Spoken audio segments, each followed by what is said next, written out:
I suppose many of you are familiar with the work of Krishnamurti, and you will of course recognize that there is something in common between what he says and what I've been saying to you. But probably you will also notice that there's something different, because Krishnamurti is more of a purist than I am, and he takes apparently a rather negative attitude to things that are recognizably religious. That is to say, he sets no store by religious literature, by ceremonies, by meditation practices, religious ideas, and so forth, and does without them. He wouldn't dream of being involved in a ritual, at least not one that would be mistaken for a religious ritual.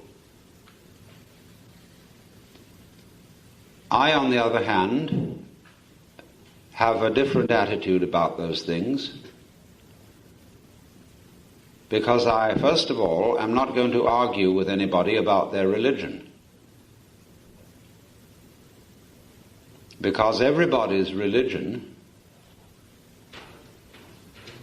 is the same sort of thing as their life.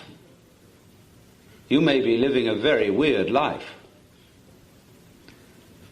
but I could say, speaking sort of from a Hindu point of view, that that's your trip this round. And the religious people do it too. They do their meditations at 40 minutes before breakfast. Meditate. Then they've got stages they can get through in it. And they wonder whether so-and-so is doing yoga with Mrs. X, and so-and-so is doing it with Swami B. And Mrs. X's followers are afraid that Swami is phony. And it's not quite the real thing. Well, how do you know whether he's the real thing or not? Well, the genuine Swamis can perform magic. And they can remain undecomposed in forest lawn for an indefinite period without benefit of embalming. Crazy. You know, what does that prove? You see, it's the same old thing. That is spiritual technology.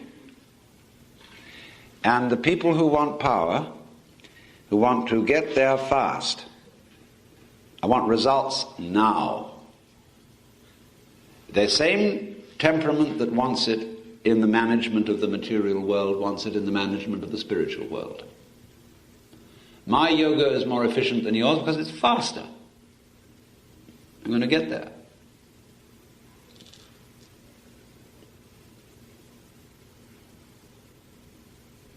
So we come to the great question. Where is there? You're going to get there. Where is it? What do you want? Where are you going? Very few people know. Some people have a precise, I would say disciplined, clear sense of what they want. And they get it. And then they stop. As G.K. Chesterton once wittily said, progress is looking for a place to stop. There are very few people like that. Most people, you see, when they think of pleasure, don't have any very definite idea. Or else they have a definite idea which isn't really what they wanted. And when they get it, they don't like it. So the saying, be careful of what you desire, you may get it.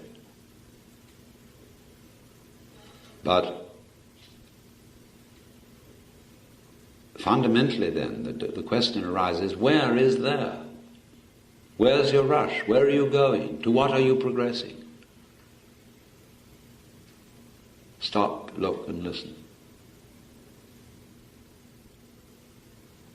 Because you may be there already, only that you don't notice it.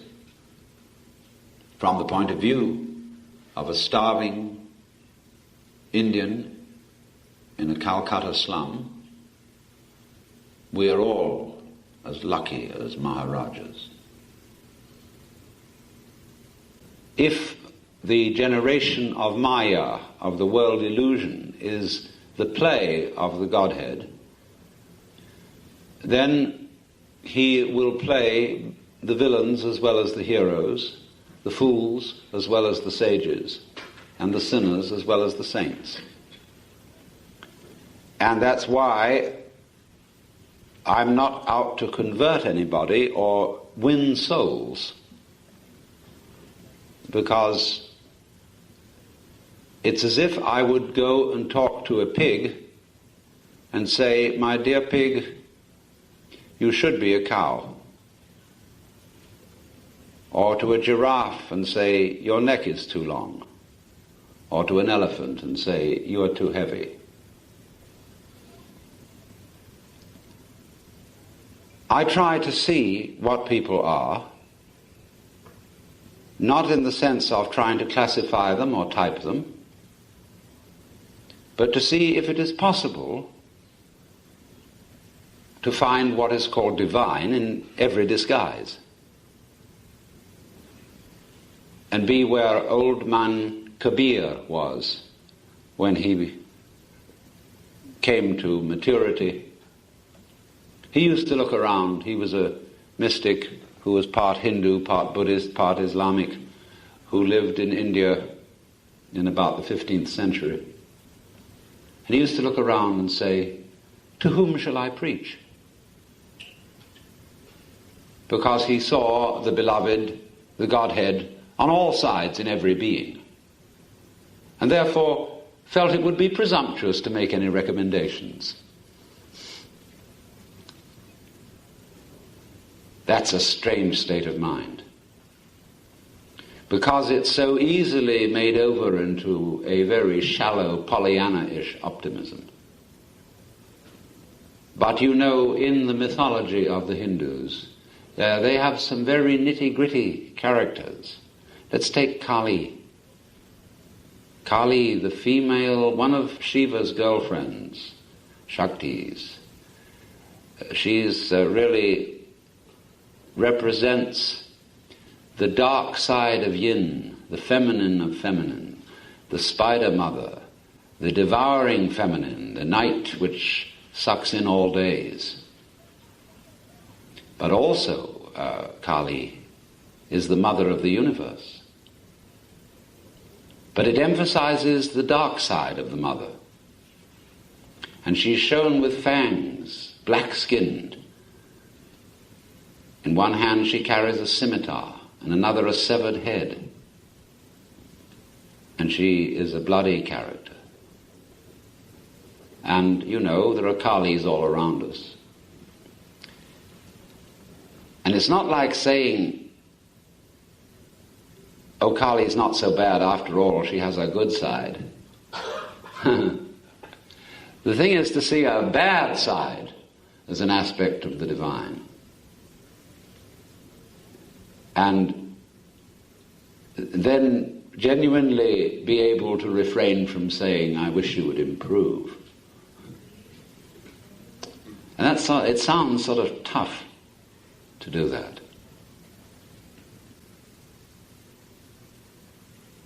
So that you can see that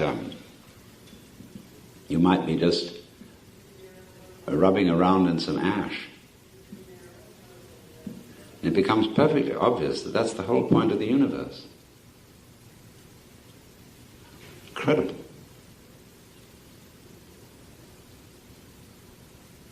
I mean, it's all there. Infinity in the grain of sand and everything. That's it. And you look at other people rushing around. When people's noses, when they're in that state of rushing around, are more pointed somehow than they would be otherwise. The nose seems to be leading out, the eyes wildly searching, and people going about their business every day, serious. I'm going to get there, I'm going to make this thing. You think they're quite mad. You feel sorry for them. You don't feel angry at them, but they're quite mad. They don't realize that now is it. That's where it's all going, as well as where it all comes from. The Alpha and the Omega is now.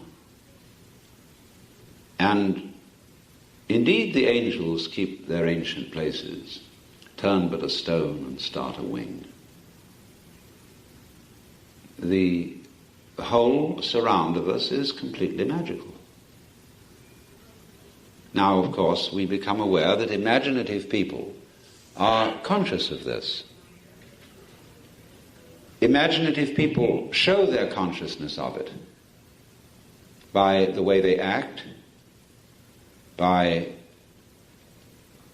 their taste in whatever they surround themselves with. You begin to notice that there are some certain people with whom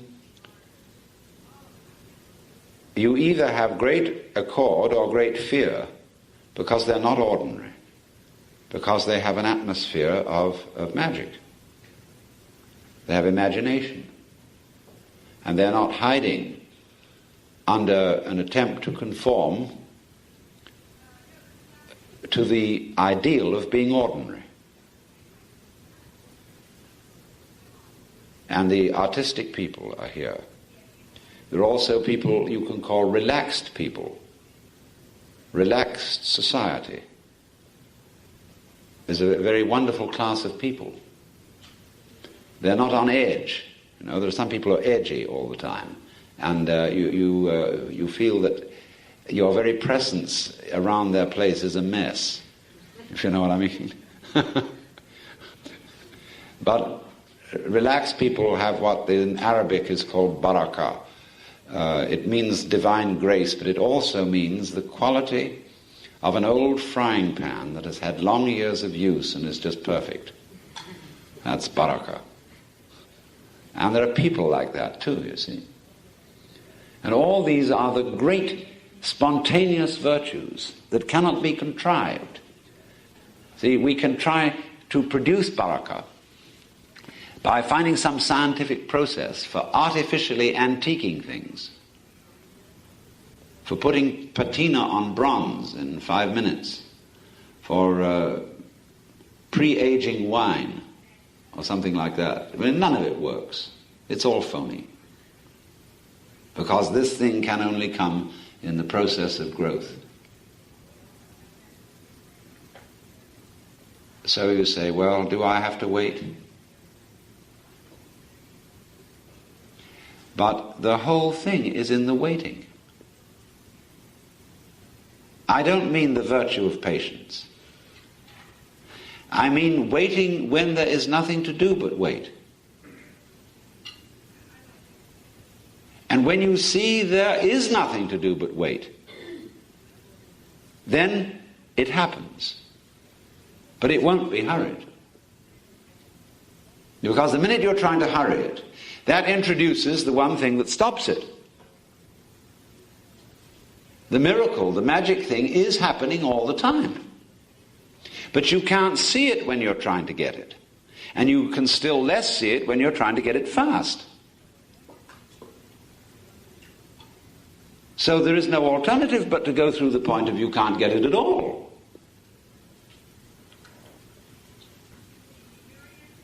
You are going to be you. The same slob you've always been. See? You can't change it. And all your good resolutions are just bombast. And then you start to be real. So just as in traveling or in ordinary relations with your friends every day, these gorgeous things happen of themselves. Those are the true pleasures. So at the level of mystical experience, the most astounding insights of, where you can go into the deep, most trivial, everyday affairs. This is behind all those Zen stories of the monk who was sweeping the courtyard and a small piece of broken tile zipped out from under his broom and struck against a bamboo and made a plop. And that sound he suddenly saw as containing the entire secret of the universe.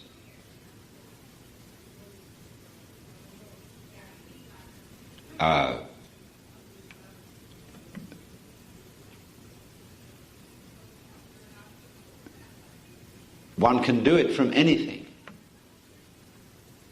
As I say, it could be the ashes in the ashtray. It could be light in a dewdrop.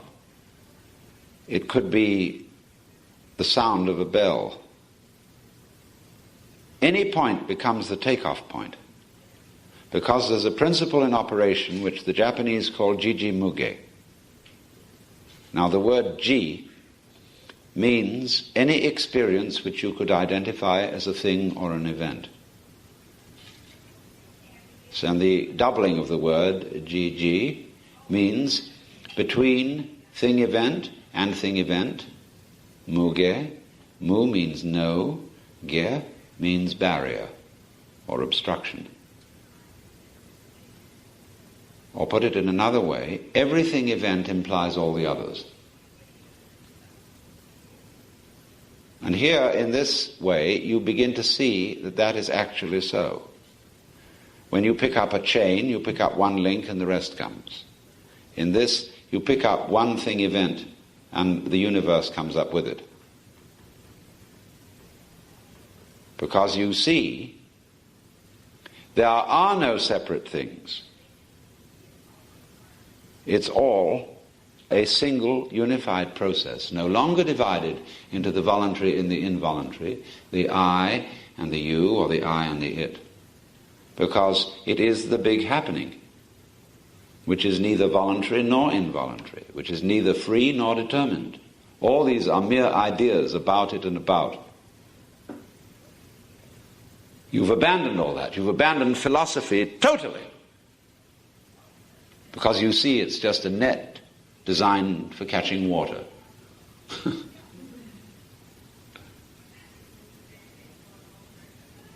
And when all that's gone, and that whole attempt to clutch life, to capture the pleasure, has disintegrated, there it is.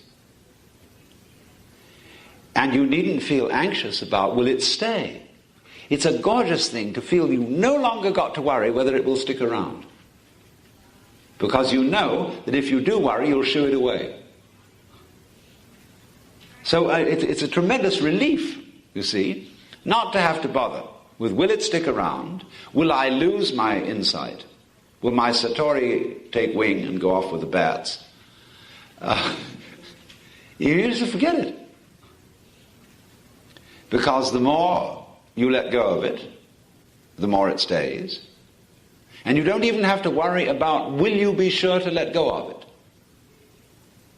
Because that too is a hang-up. I mean, I feel the same way when I'm confronted with a representative of the militant lunatic fringe of Protestantism, a Jehovah's Witness or a Southern Baptist or a Billy Graham type. I have immense personal distaste for that kind of religion. So I wonder and I look at it and I think, where is the real kick in that? What are those people really doing? What do they get their basic pleasure from in this? How can God be playing that game?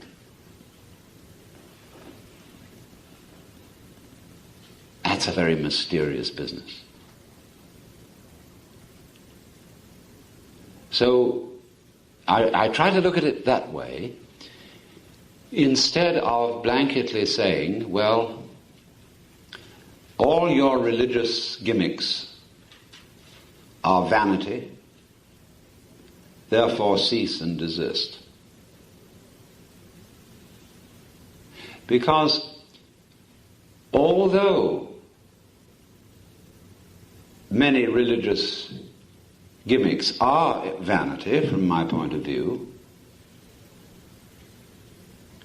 I yet think of Blake's saying, "The fool who persists in his folly will become wise." And for this reason, even foolish religions are ways of realization.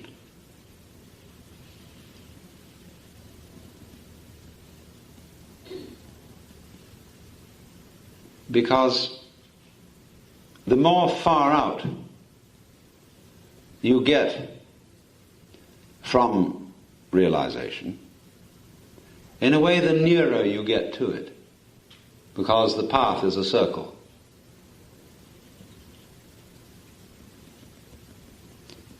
Then, on the other hand, I suggested this morning that there's a way of looking at religion which is quite different from what will it do for me, what can I get out of it, what magic can I perform. Here is yoga, here is meditation, here is zazen. Ordinarily, we look into those practices and say, I wonder if that will do something for me. Now, I'm suggesting that we look at them quite differently, as art forms. And instead of saying, what will painting do for me? What will sculpture or music do for me?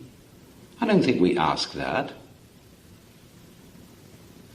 We say, I enjoy music. It's fun. It's beautiful. Let's do some. So you're not looking for something from it. And that's the attitude which I take to any practice which may be designated religious. That it's an art form, that it is a way of expressing exuberance, delight, and above all, the sense of wonder, appreciation of the magic of being. And I've often quoted that saying of Vanderloo, that the mystery of life is not a problem to be solved, but a reality to be experienced. And that people who try to explain mysteries are people who try to destroy mysteries, and that is in a way to destroy life.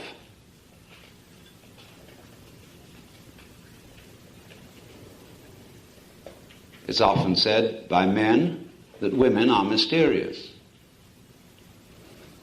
Is that a complaint or a compliment? I take it as a compliment. May they remain mysterious, and may men remain mysterious to women. But you would see that there seems to be, after all I've said and after all that Krishnamurti says, there would seem to be something inconsistent in practicing meditation or going to church or participating in a ritual.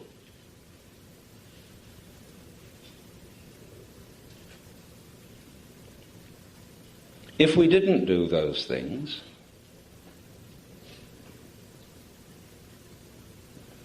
I think myself that life would be very much impoverished. All the churches would be turned into museums. The Holy Scriptures would be used for fuel. The rituals might live on in funny dances, but we should be scrubbed clean of superstition. And I don't exactly look forward to that prospect from an aesthetic point of view.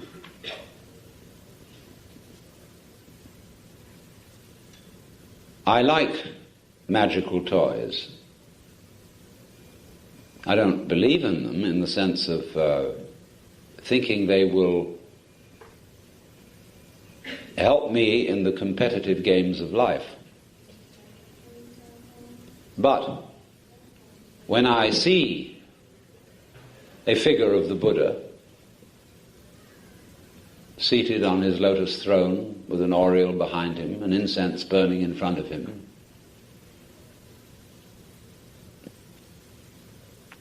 I feel something glowing, warm, civilizing, humanizing, and also mysterious. It's very hard to say what it is or to put your finger on it, because I don't think it would be there if I could.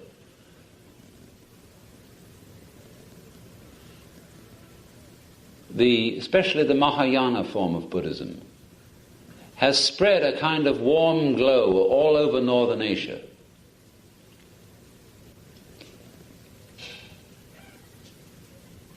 It's such a urbane, such a sophisticated religion. It doesn't harass you with preachments. It doesn't pursue you. It doesn't make a busybody nuisance of itself.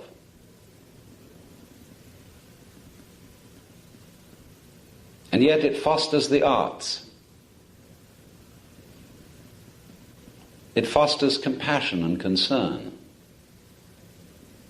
but not of the kind of concern for people that shoves what is good for them down their throats. And it's so roomy.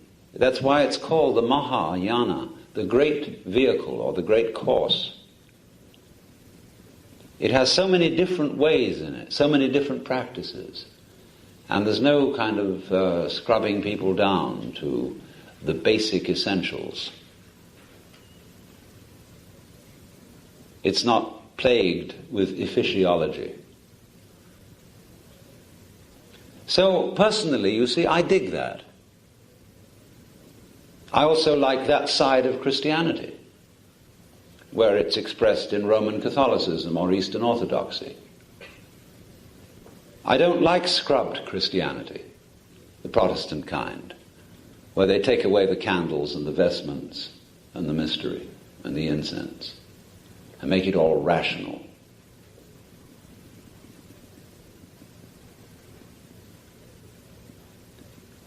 Because when you you ask the question, what are the essentials of a religion?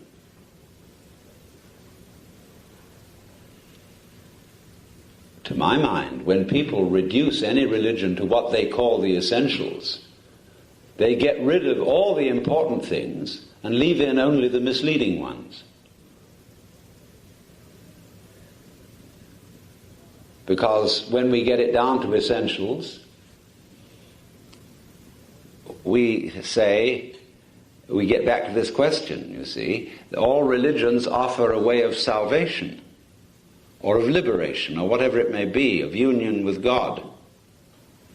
And the Protestant would say to the Roman Catholic, well, all your rituals and obscure ways are getting in the way of man reaching God directly. We want to get all that crowd out of the way and find a more efficient way of getting to God, so that we can reduce the course from 5 years to 10 weeks. Now I have to take off all those holy days too, which distract from business. So it gives our apprentices holidays, and we don't want to lose time. We're on the make.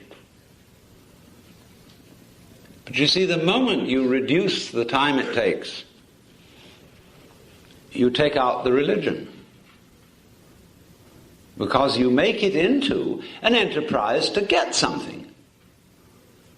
And that's what I've been telling you all this weekend.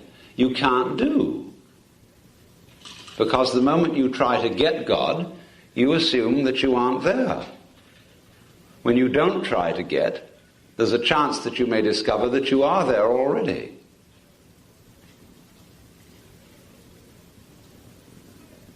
We were thinking over lunch how funny it would be if we got a real speeded up, easy course in meditation without tears. All the nonsense taken out of it, only the essentials. With a big headline, "They laughed when I sat down to meditate." So here are all the merchants who are telling you the quick way. But what is fascinating about the non-efficient religions is precisely their colorfulness. All the unessential things they do.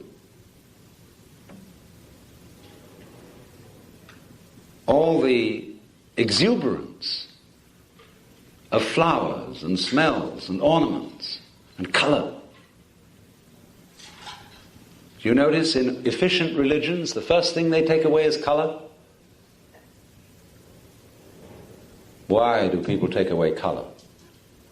Or they say color shows the dirt. You have to wash it all the time. So you wear black because you live in a grimy city. You don't want to show the dirt. That's efficiency. But color is the first thing that goes.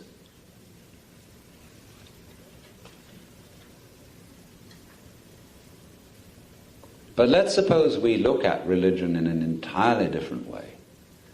We have begun, first of all, you see,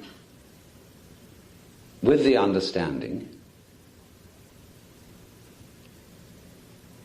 that religion is not an acquisition, and therefore there's nothing you can do to acquire it. You begin from the point of recognition that you are what you are.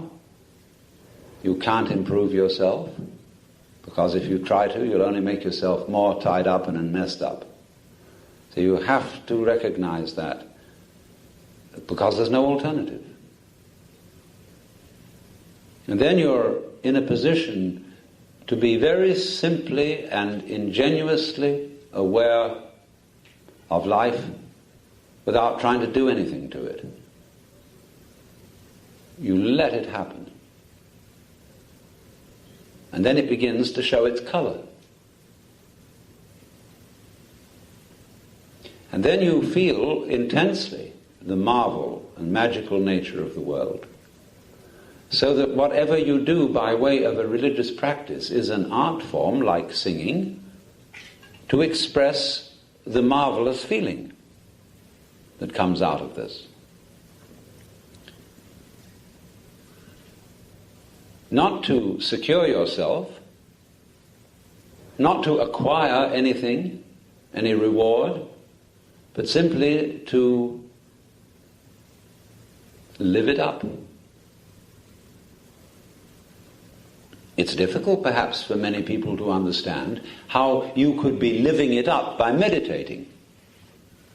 Meditation seems on the surface so dull. Why, sit still for a long time?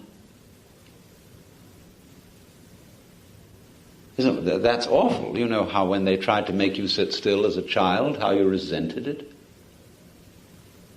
You'd be jumping around looking for this, that, and the other all the time. Of course, you can do that. You can take up dervish dancing as a form of yoga, if your temperament suggests it. But what about the more ordinary, still-sitting kind of meditation? Nobody seems to realize that it's supposed to be fun.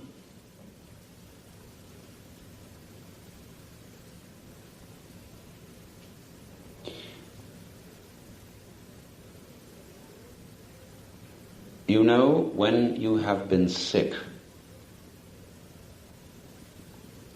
and you just have to lie in bed, there's nothing else to do, while everybody else in the world goes about their business, and you're left with almost nothing to do except listen. And you hear all the funny little noises that you don't normally notice. of not only people but also animals and birds and things going about their daily business. And it suddenly occurs to you that this is an unheeded symphony that's going on.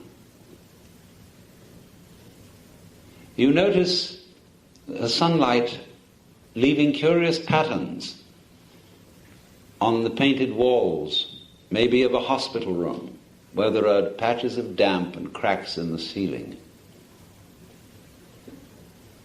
And because you are in a condition of complete receptivity and passivity, all this starts to come to life.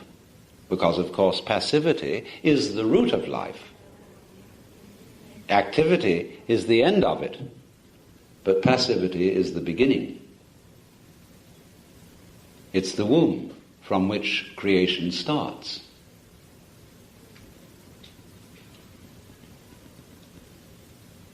And so, in the same way, when you meditate,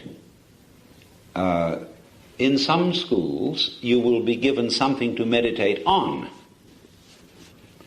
Although very often when an Oriental explains that he meditates, and a Westerner asks, as he will, what do you meditate on? The Oriental will look vaguely surprised. He says, I don't know what you mean. I don't meditate on, I meditate. Although, as I say, you might be given the practice of concentrating on a visual image of a chakra or a mandala or a syllable or humming a sound or some focal point. But that isn't necessary. When you are at the point at which I'm speaking, where you are simply not doing anything, even not trying to do nothing, you can't, then you are sitting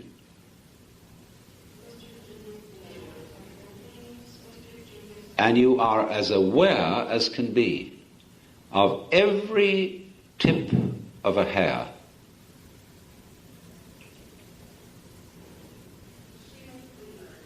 And you've got nowhere to go, you're not in a hurry. There's a period of 40 minutes, an hour, or whatever it is, where is it only required of you that you be.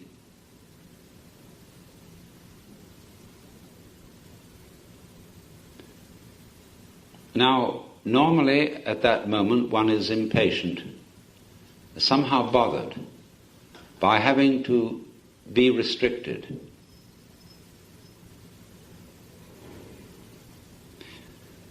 If you take it easy,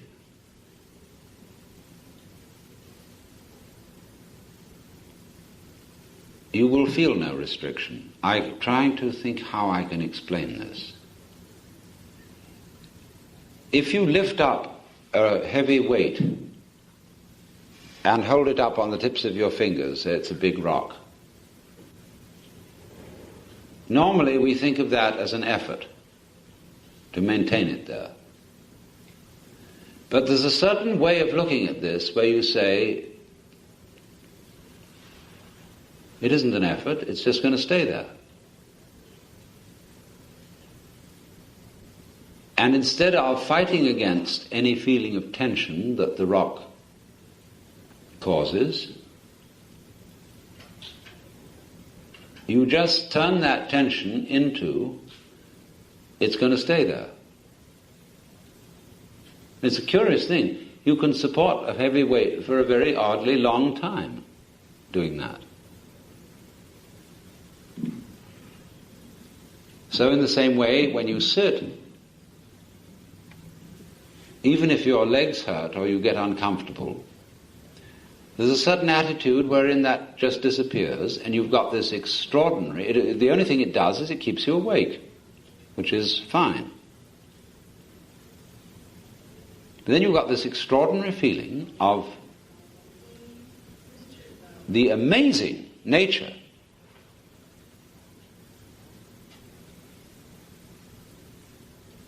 of looking at reality, at life, without doing anything to it, without any sense of hurry, without any wish to improve it. Just let it happen.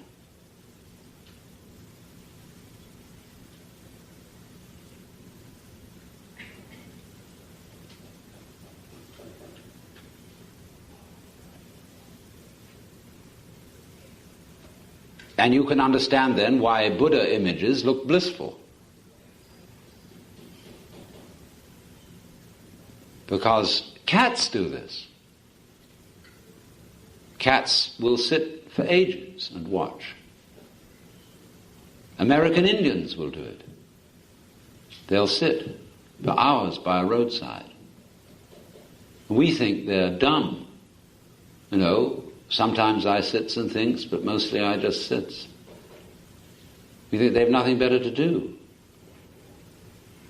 Someone else was saying at lunch that if you're bothered on the phone and somebody asks you, could you come over this morning and do thus and so, it's perfectly legitimate to say, no, this is my morning for a hair appointment, this is my morning to go down shopping, etc., and I can't come. But if you say, this is my morning to be alone, people would think you were very strange, because you wouldn't be doing something for the world. But hermits, for example, and people who live solitary lives and meditate a great deal, are doing an enormous amount for the world. Just the very suspicion that people exist like that is marvelous for everybody.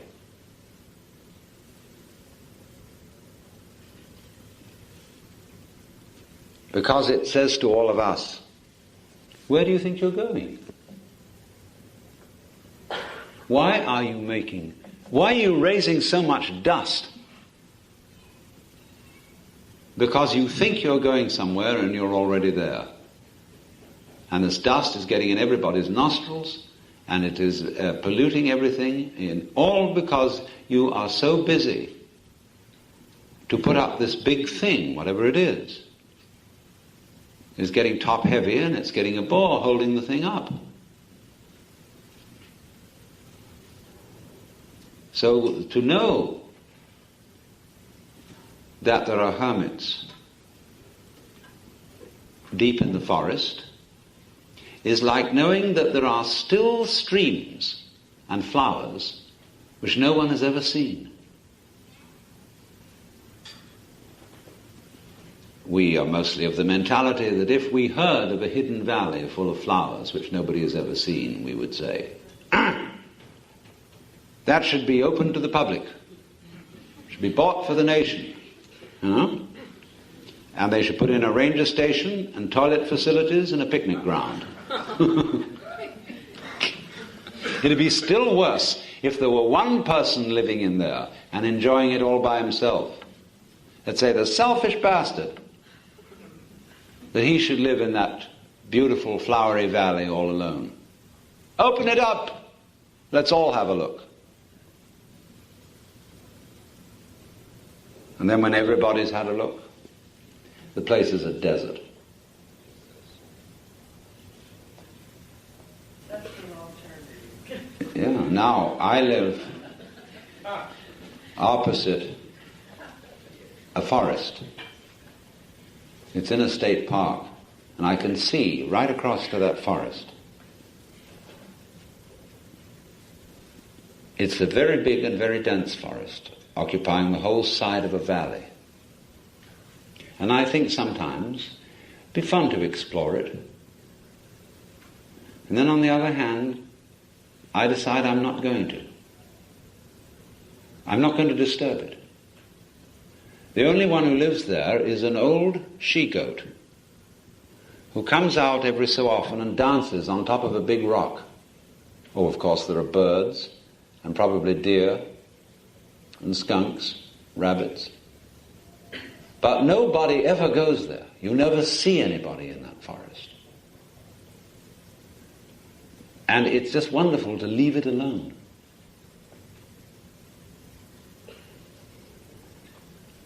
So, you see here two things, two trains of my thought connect.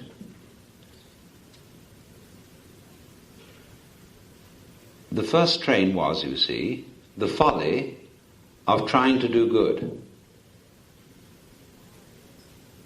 And the second train is that you are doing good by doing nothing.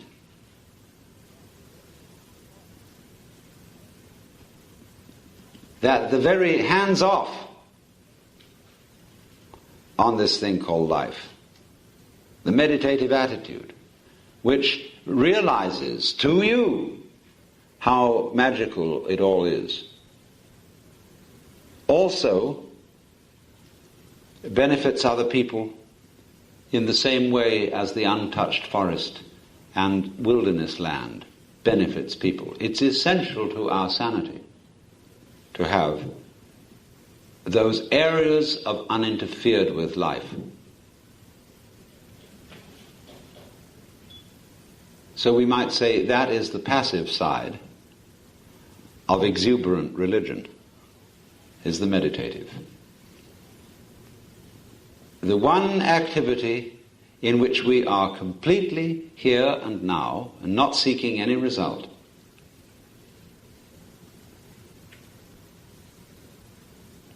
The other side of this exuberance is, of course, the musical, dancing, ritualistic side of religion.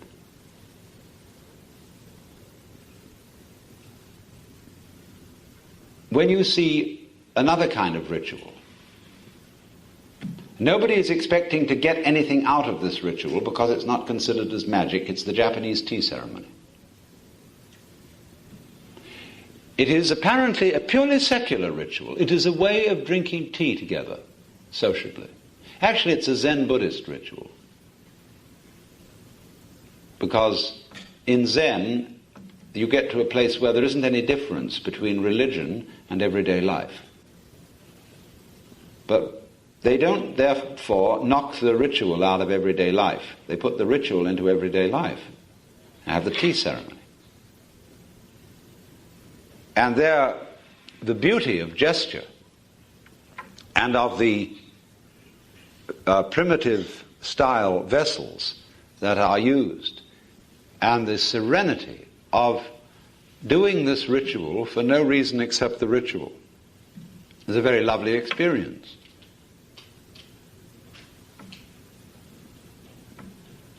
But you see, in the life of America today, and you notice it here in a rather special way, there is very little joyous ritual.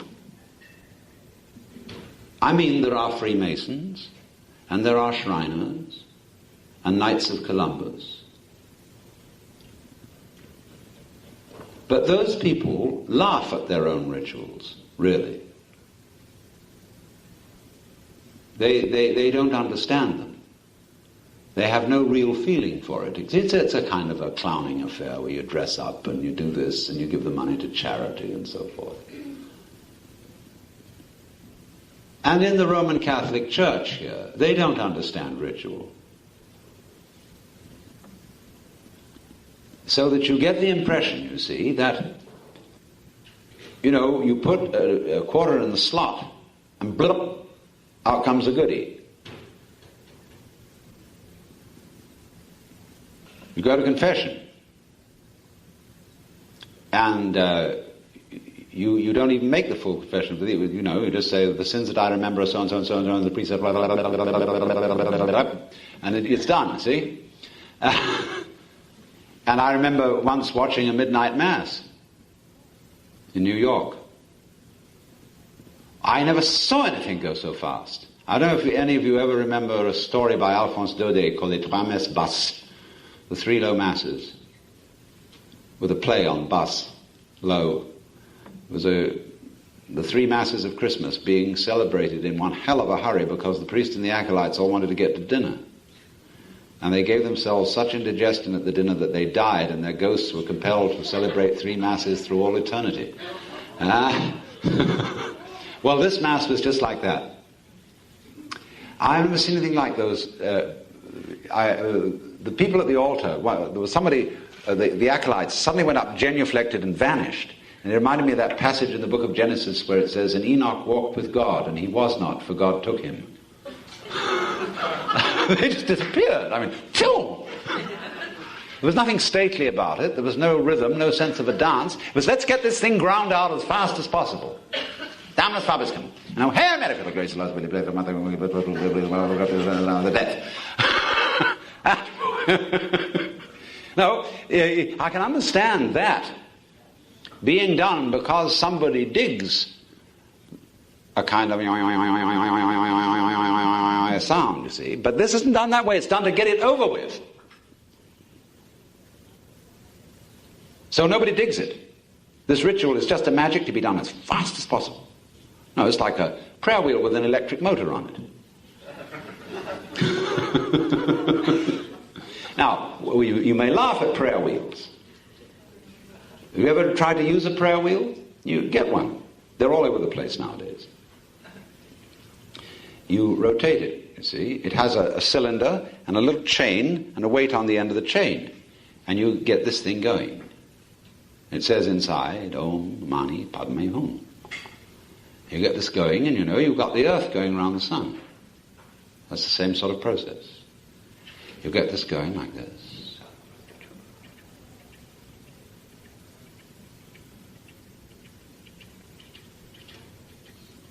It's fascinating. There's a little bit of a trick to it. See, you don't want the chain to get loose and drop the weight on the end. So you've got to keep that rhythm going. Once upon a time, there was a miser. And Buddhist priest was his friend. He thought he was going to trick that miser. And the Buddhist priest said to the miser, look, every time you say the religious formula, Namo Amida Butsu, which means Namo like hail, or it really means the name of, Amitabha, the Buddha, that's the great Sun Buddha,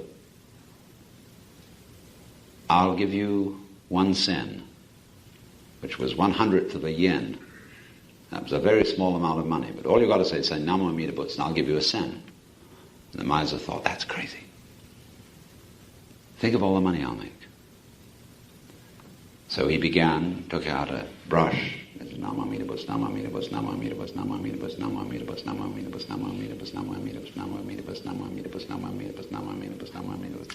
See? And the priest used to come and look at him every day and see this huge sheets of paper accumulating with all the counts he had done, 1 sen each. And the priest was very happy as I'm going, Namo Amida Butsu, Namo Amida Butsu, Namo Amida Butsu, Namo Amida Butsu. One day he came, there was the miser sitting saying, Namo Amida Butsu, Namo Amida Butsu, Namo Amida Butsu, and he wasn't making any marks. Priest said, ha ha! And another day, he was still sitting there, nothing happening at all. And then one day the priest came and he opened the gate at the end of the garden path, and the doors flew open, and the miser came rushing out, and he embraced the priest and says, oh, he said, I can't thank you enough. You don't owe me any money at all.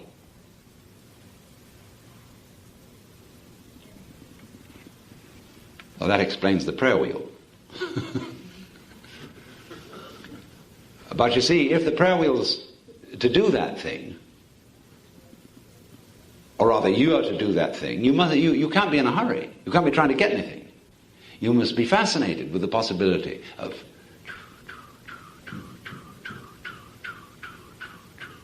see? And you just do this choo, choo, choo, choo at your wit's end. That's why you're kind of a nut. You have to be, you see, to do this. You're at your wit's end. So all there is, you don't have to say anything, you don't have to think anything, you don't have to be virtuous, you don't have to believe anything. All you have to do is to go, to go, to go, to go, to go. See, that's it. And so you can have a ball swinging that thing. So that therefore we need to be delivered from utilitarian religion altogether and come to the realization that the highest form of religion is perfectly useless.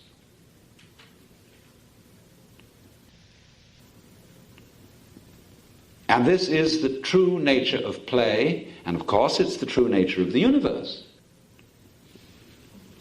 You see, what I'm doing is I'm playing a sort of little trick here because I'm showing you the importance of the unimportant. See, we got ourselves down to being absolutely incapable. That's what we did to begin with. And showing you that that's where you really begin to live. So now again, we're going to get down the very highest that there is, the Godhead, and religion, and the saints and angels, and the Dhyani Buddhas in their mandalas, sitting at the heart of the universe, and we're going to show that they are all quite useless. They serve no purpose whatever. They are not good for anyone or for anything. Why? They don't need to be. They're not going anywhere because they're there. And the expression, the maya of the universe which they show is not done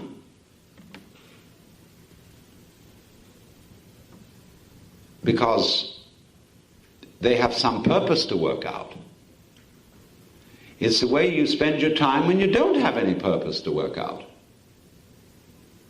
Then you can afford to be devious. You don't have to go the direct way. If you've got a purpose, get there, baby. See? Like that, get there. But if you don't have any purpose, you wander. And you go... And suddenly you say, well, that's the outline of a leaf. And all those veins going through it. See? So you get the wiggly path instead of the straight path. Let's go around in circles. So the planets go around the sun. They're not going anywhere. What's the sun's going around another star? And all this thing is a great spiral nebula with its center somewhere beyond the constellation of Sagittarius, going around and around.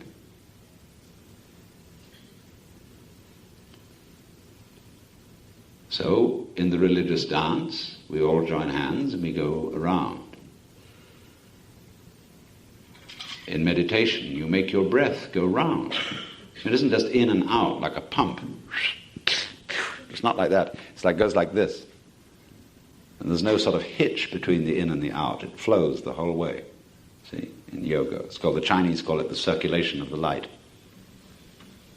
It's going round. In Buddhism and in Hinduism, they talk about the world as samsara, the round. The sorry round. The sorry-go-round is distinct from the merry-go-round. Samsara, the wheel of becoming, the bhava chakra, the wheel of birth and death. And Sir Edwin Arnold, in his poem The Light of Asia, makes the Buddha say, you suffer from yourselves. None else compels. None other holds you that you live and die and whir upon the wheel and hug and kiss its spokes of agony, its tire of tears, its nave of nothingness. That's the rat race, thinking you're going to get somewhere. Spin that wheel, baby. Round and round the wheel of fortune. What you gain on the roundabout, you lose on the swings. But on the other hand, there are certain people who have a different attitude to the wheel of fortune. Let's spin it for fun. Let's gamble. Not to make money, but just because it's fun to gamble. Now you see, there's a gamesman. He's liberated. He's not hung up on the game. So, in the same way, the mandala is a symbol of the transformed rat race. Now, what's the nature of the rat race? The bhava chakra symbol of the 6 divisions of life, with the successful people at the top, they're the angels. The unsuccessful people at the bottom, the naraka, or the purgatorial states of extreme suffering. And then in between are various graduated states, the humans, the frustrated spirits, the furious spirits, and the animals. See? At the top are the gods, at the bottom are the demons and the tormented spirits. So everybody is moving to get up. So in a way, wherever you are, you're at the bottom. You're tormented. Those gods are trying to stay up. But there's nowhere higher than heaven. And the only way is down. Down and out. So they got that thing running. See? Now, importantly, recognize on this wheel that being at the top is not being a Buddha. You may be a god, you may be an angel, a deva, from which we get our word divine as well as devil. But you're not a Buddha. You're not liberated from the wheel. How do you get off? Why, knowing that wherever you are on the wheel is it. Be there. Let's say we're all at the bottom, because on a squirrel cage wheel, the running squirrel or rat always stays at the bottom. You see? All right, so you're as low as you can get. That's what I was pointing out this morning. Can't get any lower. You're in the Naraka, the bottom of hell. But there you are. Now what happens? You realize that every point on the wheel is there. And so you get a different picture of the wheel, not as the significance of it is no longer in the rotary movement around it, but suddenly in the movement from the center to the circumference, and from the circumference to the center, you get a flower, the path of the petal. And your wheel suddenly becomes a mandala. That is to say, a circle subdivided by petals or other symbolic petals to be a floral shape. And there you see the great Tibetan paintings of mandalas.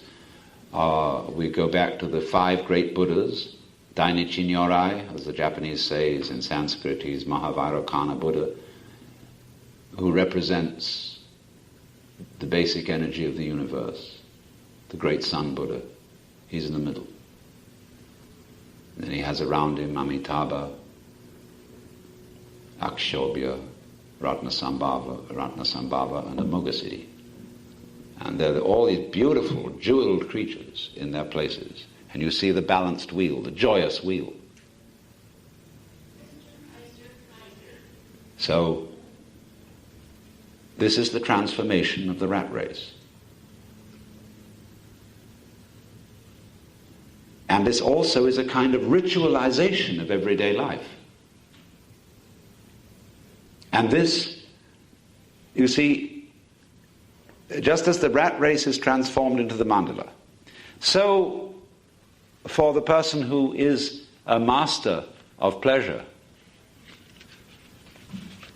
the little things of everyday life are likewise ritualized. Not because somebody's compulsive, all the dishes must be without spot, give me my magnifying glass. Not that. But that doing any simple action with delight looks ritualistic. If you watch a very skilled craftsman at work, or a surgeon, or a good dentist, or a shoemaker, or a potter, who thoroughly loves the work, you notice their caressing hands, the delight, the dance they do to do this thing. The doing of it is more important than the dunning of it. You see, they look ritualistic in their action. It's a ceremony, and you think he's worshipping some kind of a god. That's because he's turned the rat race into the mandala.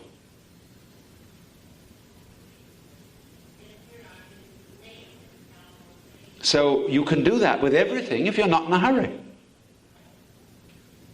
And you're not in a hurry if you know there's nowhere to go. I mean, here's the end of the line, and there's a place called death and a tombstone on it. It says, well, he did it once. We write his name on the tombstone. That's the end. That's where you're going, if you look at it from that point of view. But if you're going here,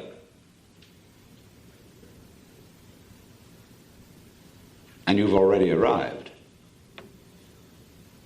what is proper behavior for a Buddha? Supposing you are as rich can be, and you are. The whole universe is yours. Supposing you've got all the time you need, and you do have. Now's enough. What to do, you see? Well, of course, live it up. Take delight in all the ordinary things that are to be done. Instead of trying to get them out of the way so that you can do something else, which is supposed to be better or more rewarding, you'll see the reward is everywhere because there's no hurry. In this way now, the world is transformed. In this way, you might have a utopia. Because, as Gary Snyder, my friend, has put it,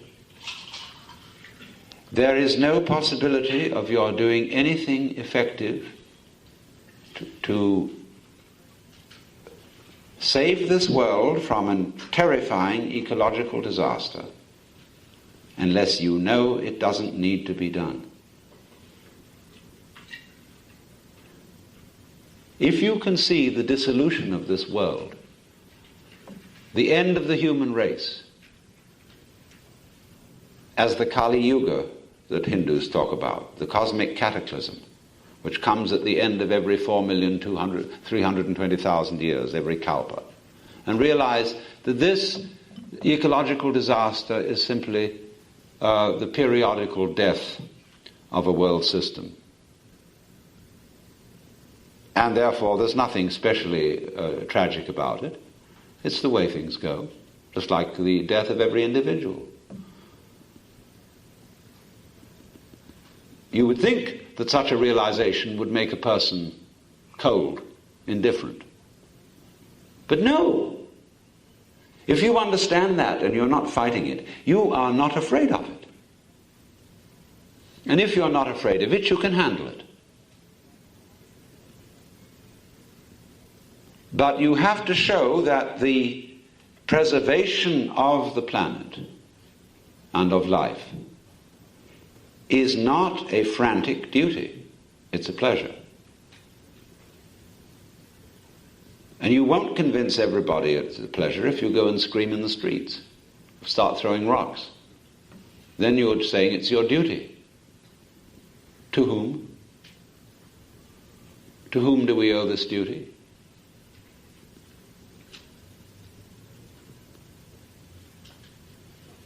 Do you owe it to yourself? Well, that depends what you want to do.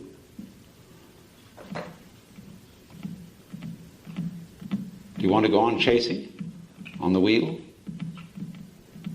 Do you want to think that by fierce political action we will have a better world to live in and we'll all be so happy? 5-year plans, and then another 5-year plan, and then after that another 5-year plan? It's like my music teacher when I was a child. He used to play a scale and some ridiculous ditty. And you know, she said, now, once more. I played again. She said, now, just once more, just once more, blah, blah, blah, blah, you know? Horrors.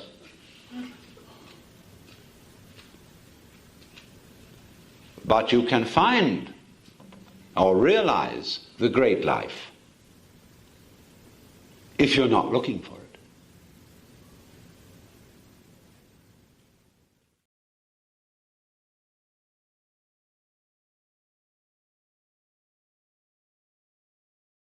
I suppose many of you, even the most penurious person in this room, is by comparison a Maharaja. You're there. You've arrived. But you say, it can't last. Eventually, I'm going to turn into a corpse. That gives you the horrors. Or you're going to take a painful route to that end. It'll be a terminal case in a hospital on the end of a lot of tubes. You say, oh, I don't want to disintegrate. So, how can I overcome that? So you turn to religion and say, well, that's physical demise is an unfortunate limitation of the body. So I'm going to identify myself with something beyond the body, so that I can believe that that will go on, and that will be the true vehicle of my personality. I shan't lose all that I've acquired, carrying around with me, my bag of rubbish. I managed to smuggle it across the border. They say you can't take it with you, but you can if the guards can't notice it, because the baggage is spiritual. Hey, do you know what the gate of heaven is? Hear about the pearly gates? People think it's gates decorated with pearls. It isn't. The gate of heaven, it says in the book of Revelation, is one pearl. Of course, it's got a hole through for the string. You've got to get through there. And you can't get through if you've got a lot of baggage. So you've got to leave your past behind to get through. Now what happens to you when you get rid of your past? Forget it all. Forget who you are. The future, of course, is the past reflected in your rear vision mirror. And as McLuhan says, he borrowed the metaphor from me, as a matter of fact, we're like people driving looking at their rear vision mirror. So you've got to let go of all that past in order to get in through the pearly gate. And what is left of you when you let go of your past? What remains? No, you can't bring out your education. Can't bring out your ancestry. Can't bring out your distinguished accomplishments, the things you've done, because they say, well, you've done all that, but let's see what you can do now. Where are you? Who are you when you have no past? After all, there isn't any past. Where is it? Twist your common sense around and see that you're not being shoved by the past, you're just leaving it behind like tracks. It's not pushing you unless you insist on it. You can always pass the buck. Everybody does that. They say, oh, I'm a neurotic mess because my mother was a neurotic mess. I never had a fair chance in life. And somebody says to your mother, well, you shouldn't have brought up a child like that. Well, she says, it's too bad, I know, but I couldn't help it. I was a neurotic mess, and my father was just appalling, and my mother was dreadful. And they looked back over their shoulder and said, well, it was our parents. Everybody passes the buck to the past, till it gets back to Adam and Eve. And you know what happened there. They passed the buck too, to the serpent. When God looked at the serpent, he didn't ask, hast thou eaten the fruit of the tree whereof I told thee thou shouldst not eat? He just looked at the serpent. The serpent didn't say anything. So the serpent, the wiggle, it really doesn't have a past, because it wiggles from its head backwards to the tail. And it's always the head where it starts. So, are you a head? Or are you just a tail? Do you move backwards or forwards? Which way are you going? See, if you're leaving your past behind you, it doesn't drive you. It wells up out of a mysterious present, ever new. This moment is the creation of the universe. It's starting now. If you look back and wonder whether there was a big bang a long time ago, all you'll see is vanishing traces. The big bang is happening now. This is when the world begins. You're doing it.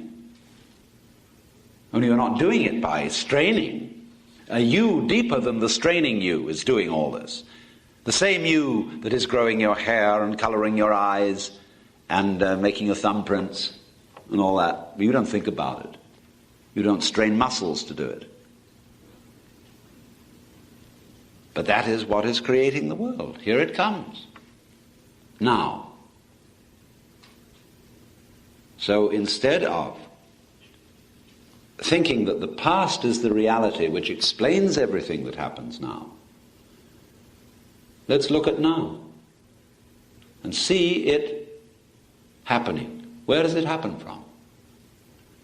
That's a question asked only by people who think that the past causes the present. They always want to know where it comes from. Who started it? What makes it happen? Supposing nothing makes it happen. Supposing it happens. Well, what is it that happens? Again, we get to this basic question. What is it that you want? Where is it? What you're looking for?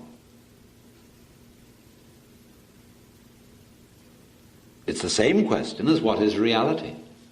What is now? What is life? You won't get at it by analysis of all sorts of things into their components. You won't get it by labeling it in various ways and calling it names. You can only find out what it is by looking at it, by feeling it directly. And all kinds of classification where we say, well, it's animal, vegetable, mineral, it's this, that, and the other thing, is putting it in boxes and tidying it up. That's how you tidy up. You put everything away in a box. And then you've got boxes inside boxes and all that sort of thing. That's tidied up. But when it's all put away in boxes, you can't see it. Now, instead of putting everything in boxes, let's just look at it the way it comes.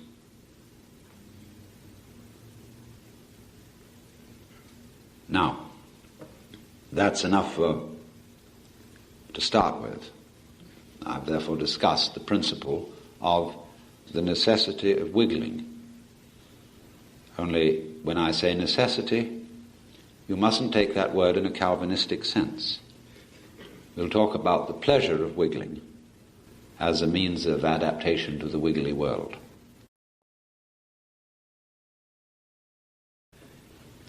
We can consider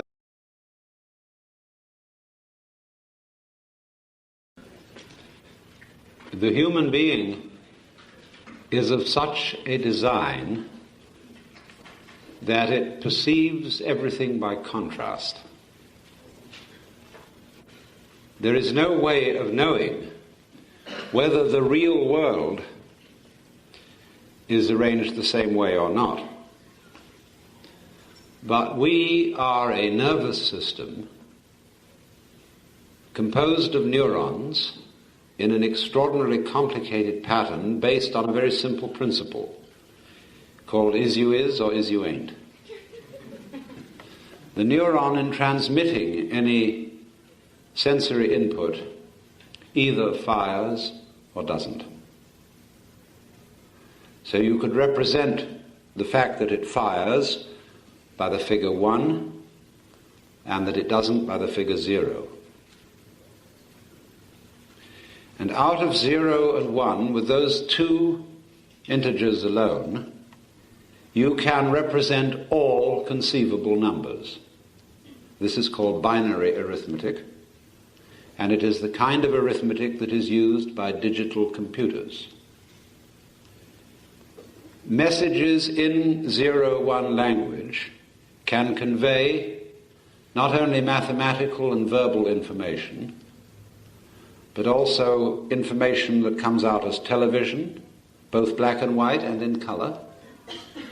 And through the same notation we can convey solid objects. You can turn a solid object into terms of this notation at one end of a process and have it come out at the other end of the process engraved in plastic, enlarged or diminished at will by the operation of laser beams. So one is tempted, therefore, to think that is you is or is you ain't is fundamental to the universe.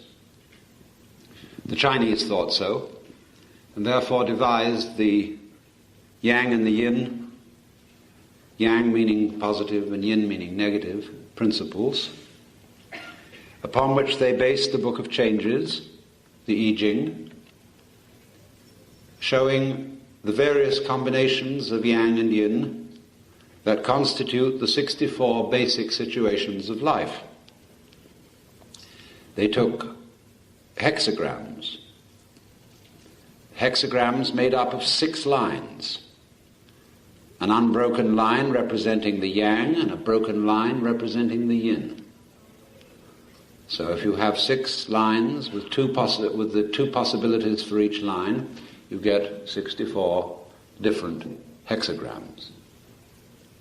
They used this for making decisions. When it was necessary to make a decision, you would, by a random process, arrive at one of the 64 hexagrams, and on the basis of that, decide what you were going to do. It's rather like tossing a coin, only this coin has 64 sides instead of 2. But it all comes down to, is it heads or tails? Is it yang or is it yin? Now this seems absolutely basic to our life.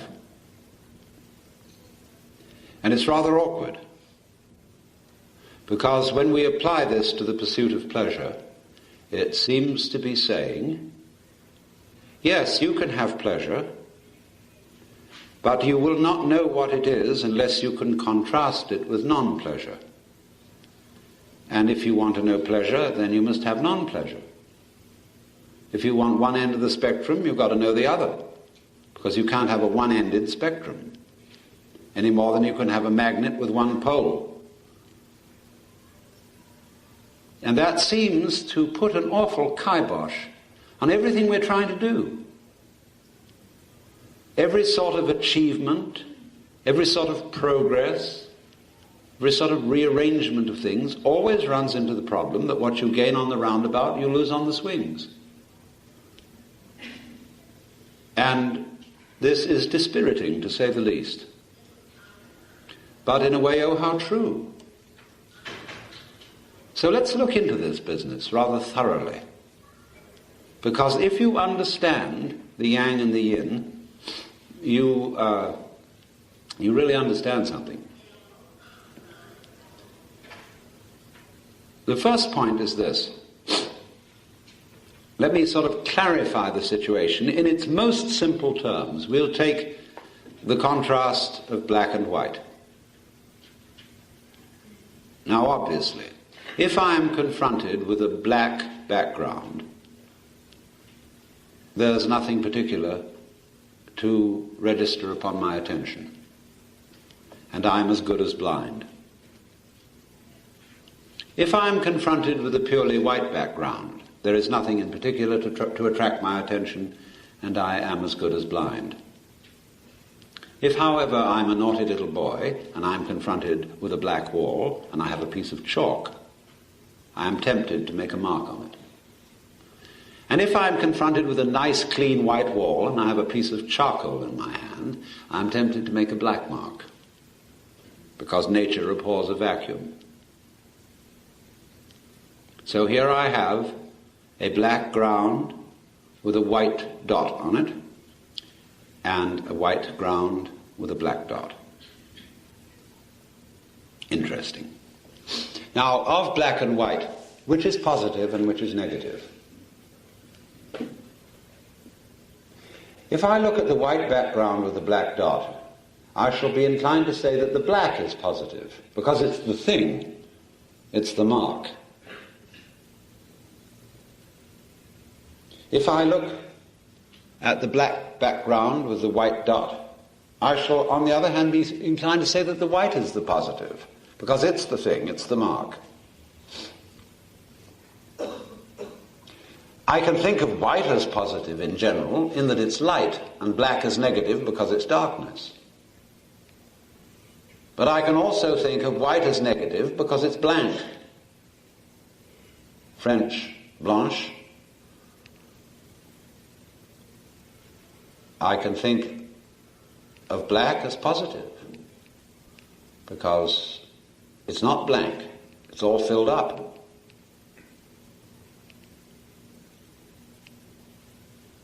Then again, I can think of the dot as being the negation in both cases, because my black background with a white dot is a picture of a wall with a hole in it.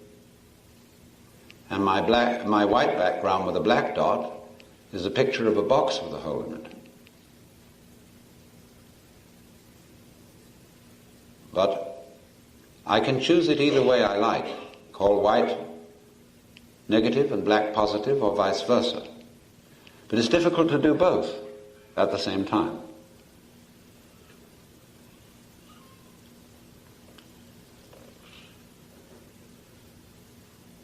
Now, they are, of course, these two, as different can be.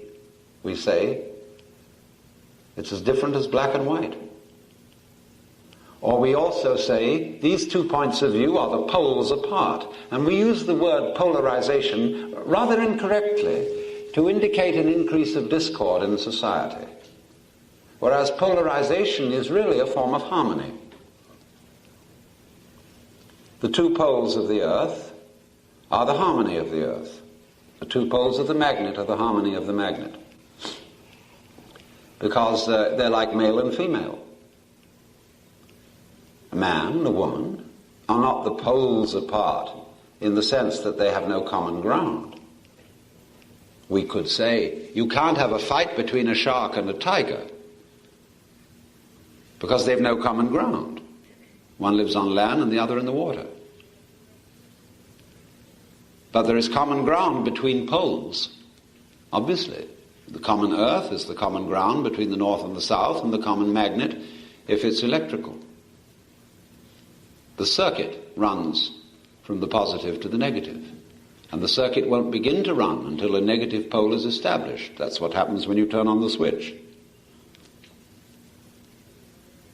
So therefore, although the black and the white, the positive and the negative, are as different can be, they're also the same, because they're differences of one field. And this is what makes the difference between what we'll call an exoteric point of view and an esoteric point of view in philosophy, religion, and so forth. From the exoteric point of view, the black and the white are emphasized with respect to their difference. Good and bad, life and death. Oh, how different. Light and darkness. God is light, and in him is no darkness at all. That's the exoteric point of view. But always behind that there's a secret. Every religion has a secret. There's always something esoteric. What is the esoteric thing that is only revealed to initiates, to people who can stand it? It's simply that black and white, although explicitly different, are implicitly one. Because you can't have one without the other. You could say black is white, if by the word is you mean implies. The Buddhists say emptiness is form, and form is emptiness. The Chinese way of saying it is not quite the English way. It isn't equals. It rather means, Chinese is saying, void that form. Form that void. In other words, it implies. It goes with, if I may invent a word. So we say that is esoteric. You mustn't let it out in church that God has a dark side as well as a light side. But it says so. Isaiah 45:7. I am the Lord and there is none else. I form the light and create the darkness. I make peace and create evil. I, the Lord, do all these things. Well, there's your answer to the problem of evil. So, but that, you see, we don't let out, because someone who wants to commit a murder, they say there's no reason I shouldn't commit a murder Because if somebody didn't commit murders, you wouldn't know what nice people were.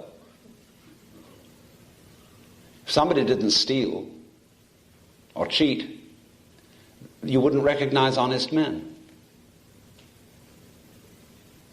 Like if it wasn't a wet day occasionally, you wouldn't enjoy the sunshine. There's no getting around it that that's true.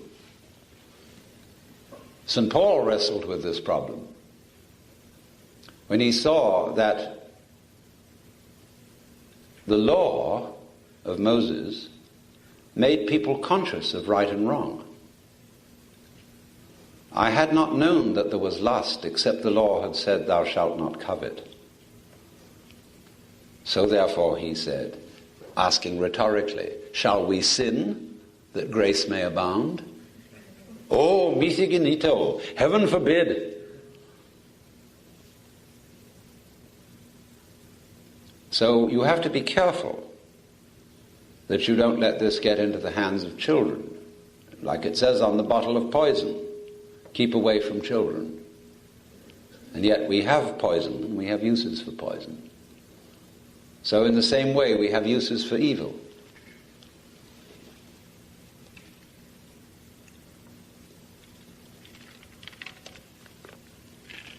In the ordinary way, we do a balancing act between them. And what we do is this.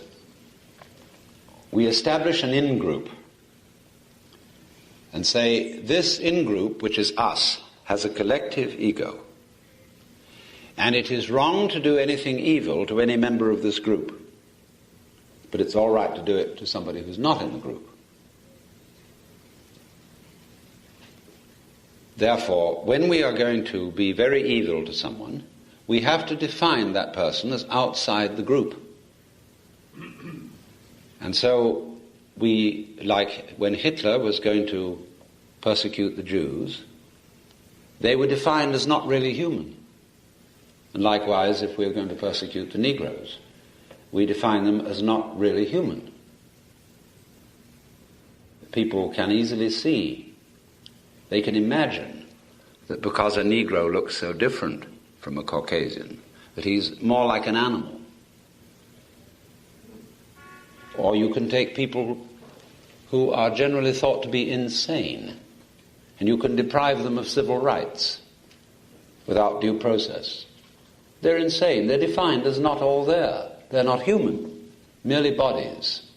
Their mind is absent. We used to do that with heretics and other very seriously diseased people, lepers and so on. They were outcasts. They were not humans, and they were therefore outlawed. They didn't have the protection of the in-group. So the worst thing we can do in eating is cannibalism. Don't eat your own kind. You may eat everything else, but not your kind. But that still doesn't get away from the fact. You see that you cannot eat, you cannot live without eating, and you cannot therefore live without death, without committing murder. I don't know what the practical solution to that is, except one I've suggested is that if you do eat any living creature, at least you can show your respect by cooking it well.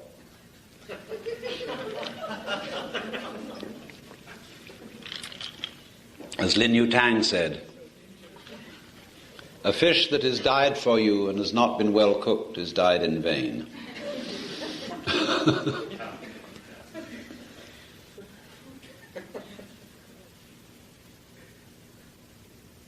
Now, there are very, very interesting applications of this theorem. Let's look at some of the contrasts in terms of which we are aware. Primary, of course, is what is myself and what is not,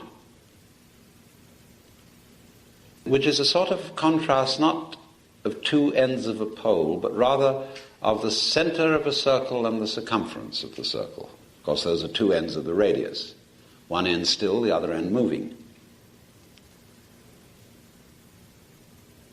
and we say, we feel, there is a great difference between myself and other. I do not know your thoughts. I do not feel your pleasures and pains unless I'm in a sympathetic relationship with you. I don't know what you're going to do. My actions are voluntary. Yours are involuntary so far as I am concerned. And yet when I think it over, I realize that I could not realize self without the contrast of other.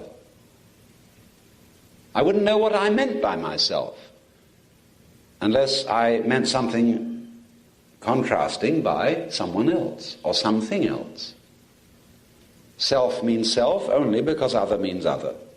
Just in the same way as is means is only because you can think of isn't. And you know isn't what isn't means because you know what is means, and you know what is means because you know what isn't means. There's a relation. And so, likewise with the black and the white, we see the relation. But that implies that self and other are inseparable. They go with each other.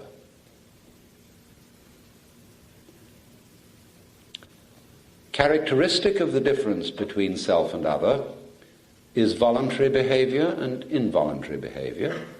What you do on the one hand and what happens to you on the other. This is not always quite coterminous with the difference between self and other, because when you have hiccups, you feel that it happened to you, but it was your hiccups.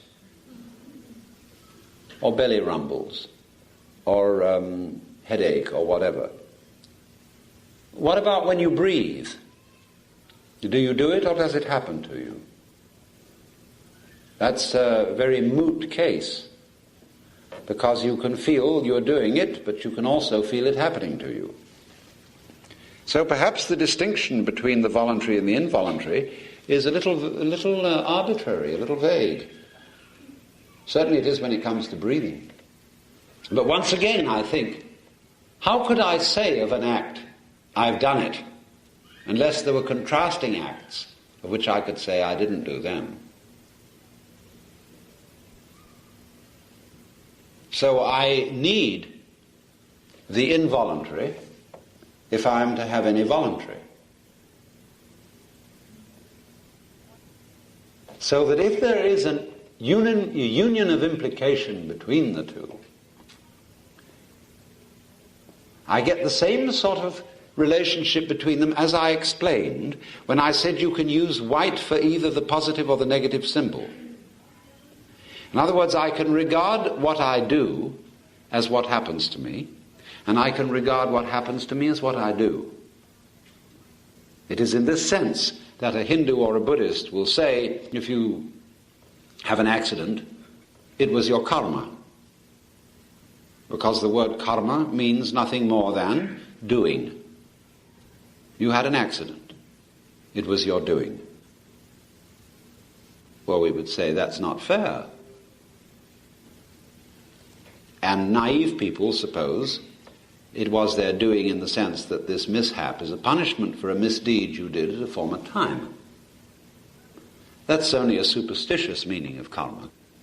Karma means literally you did it. But you did your accident in the same way, you see, as you do certain other things that are classified as involuntary, like growing your hair or digesting your dinner. Because it all depends what you mean by you. If you restrict self to the voluntary, then you get the distinction between what you did and what you didn't do. But if the self really must include the other and the involuntary, then others are your others, and involuntary happenings are your deeds. That's rather interesting. You may feel, as a result of seeing that, one of two things. You may feel that you really don't do anything at all, that you are in a completely deterministic universe where everything happens, that your own voluntary decisions and deeds spring out of unconscious mental mechanisms which determine them completely, so that you are at best only a witness of what happens. Or you can feel the opposite of that. You can feel that you are God, and that you're doing everything. That rocks fall, water is wet, and fire hot because of you. Which is in a way true. Because the sun would not be light except in relationship to eyes that can see light. Nor would rocks be hard except in relation to relatively soft skin. Nor would they be heavy except in relation to a certain musculature. So by the way you are, you evoke the way the world is. We might say there are some vibrations out there that are really out there. But these vibrations are not colored, or soft or hard, or light or dark, or light or heavy, until in relation to some sensitive system. But then again, the sensitive nervous system is part of the external world. And the external world is an event in the nervous system. The inside of the box is outside the box, and the inside and the outside is inside. I mean, it seems to flip-flop perpetually. Take again another contrast. The solid and the space. Most of us think that reality is solid rather than space. We talk about hard facts. We talk about impenetrable reality, even brute facts. The hard always seems real, just like the black mark on the white background. Even though it's black, it's the thing. Even though the solid is untransparent, unluminous, it seems to be more real than blue sky. This is a very partial point of view. Can you imagine a world that was solid without any space? The edges of the solid would be, of course, invisible. There would be no edges, because an edge is a point of interface between a solid and a space. So if you take away space, you take away solid. Right, let's take away solid. Where's the space? After all, you say of space, it's a space between. If there are no limits, there's no space. Even if you imagine purely empty space, you've always got the sense of yourself looking at it, and that's the solid. Now that's very awkward, because we are quite sure that space isn't there. We take no account of it, and therefore get puzzled when our mathematicians and physicists begin to talk about curved space, or properties of space, or expanding space. You can't. People say the ordinary average person says, you can't talk like that, that's bunk. Space can't expand, because it's not there. It isn't anything. It can't do anything. Well, let's see if a solid can. Let's investigate a solid. You know what happens when you start going into nuclear physics. You find that in any given solid, however dense a piece of steel it may be, there's a great deal more space in it than there is any solid. The distances between molecules, the distances between atoms and subatomic particles are relatively vast. In something, there's a lot more nothing than there is any something. Because as you investigate and penetrate the solid, you find it to be increasingly spacious. Now what happens when we investigate the spacious? How do you investigate space? Why, you go there. You bring in a solid. You map it.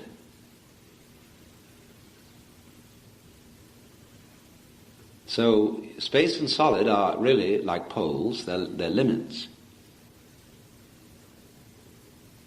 And it's the same with yourself and the other, the organism and the environment, the individual and the world. Go thoroughly into any one and you get the other. Ask, for example, the question, what do you mean when you love yourself? Love yourself thoroughly. I want you to be as completely selfish as possible.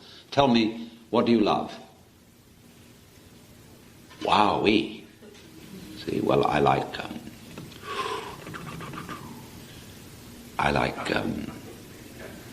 candy.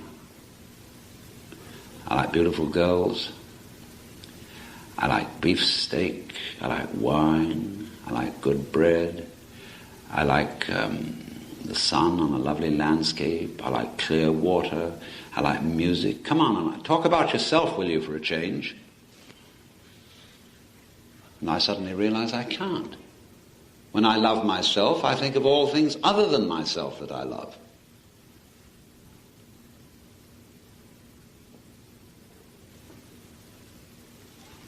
It's very queer. But that's what's called the basic flip-flop ability between the pairs of opposites. That's why the Chinese represent them with these two interlocked commas that suggest a kind of blip, blip, blip, blip rhythm. So that when you get the full development of yang, you get the beginning of yin. And when you get the full development of yin, you get the beginning of yang. That is, the one implies the other. So they're always flipping, doing a flip. And doing a flip is the love that makes the world go round. You've got a double helix. So, the male and the female. That's the love position. The double helix. Spiral nebulae do this. So do creatures in sexual intercourse. The double helix. I'm chasing you, you're chasing me. I love you so much I could eat you. I realize myself, you see, only through other. So, in this way, then, we get another marvelous instance of the pairs of opposites. We've got the differences, and we see a unity between them. Then let's contrast the principle of difference with the principle of unity. Here we are again. We know what we mean by different because we know what we mean by one. So difference implies unity, and unity implies difference. Now, what is it that lies beyond difference and unity? See, we found unity lying beyond differences, north and south. The difference is united in their poles of one. All right? Now let's take difference and unity. What lies between them? You could say your mind. As in the magnetic tape. What lies between the on signals, the one signals, and the zero signals? Well, of course, the tape. They're both on the tape. Only the tape, as such, doesn't register. It registers only in terms of yes or no. But you don't get a signal tape with yes, no tape, because it's irrelevant. Makes no difference. And yet if there weren't the tape there, you wouldn't get any signals at all. So is there something underlying yes and no, life and death, light and darkness? Well, that's what we call God. Only we can't say anything about it, because everything we say is a statement, and that implies an opposite. But as I pointed out in the beginning, this is so frustrating, because we want to play a game with these opposites, you see. It's like we have opposites in chess, the black side and the white side. But we want to win. And we want to win, but then when we think of the other fellow, we realize that if I'm going to win, you're going to lose. I think it's rather hard, isn't it? Couldn't we arrange for a game in which everybody wins? But then nobody wins. Nothing happened. There was no game. So to try to play a no-lose game is impossible. We set ourselves an impossible task, and that makes us feel very frustrated. We're always frustrated because we're trying to do what can't be done. We want it good all the time. We want sunshine every day. Okay, a desert for you. No, that's not what you wanted, was it? Do you really want a world in which is all positive? No, nobody really does. Only we think we do, and we think we ought to. But it still bothers us. Because after all, if I come to the conclusion that it doesn't make any difference, it's going to be black and white, life and death, good and evil, alternately, forever and ever and ever, I can't improve this world, I feel sort of sad, and I'm just going to sit around and vegetate. All the guts have gone out of me. And yet I can't put up with that. I have an itch. Surely there must be some way of getting through. So what is it? Is there a great pleasure which lies beyond the ordinary contrast of pleasure and pain? What do the Hindus mean when they say that Brahman, the absolute reality, is Satchidananda? Sat, reality, Chit, consciousness, Ananda, bliss. What is Ananda? What is metaphysical bliss? Joy beyond pleasure, pain, good, evil. Has such a conception even any meaning? Well,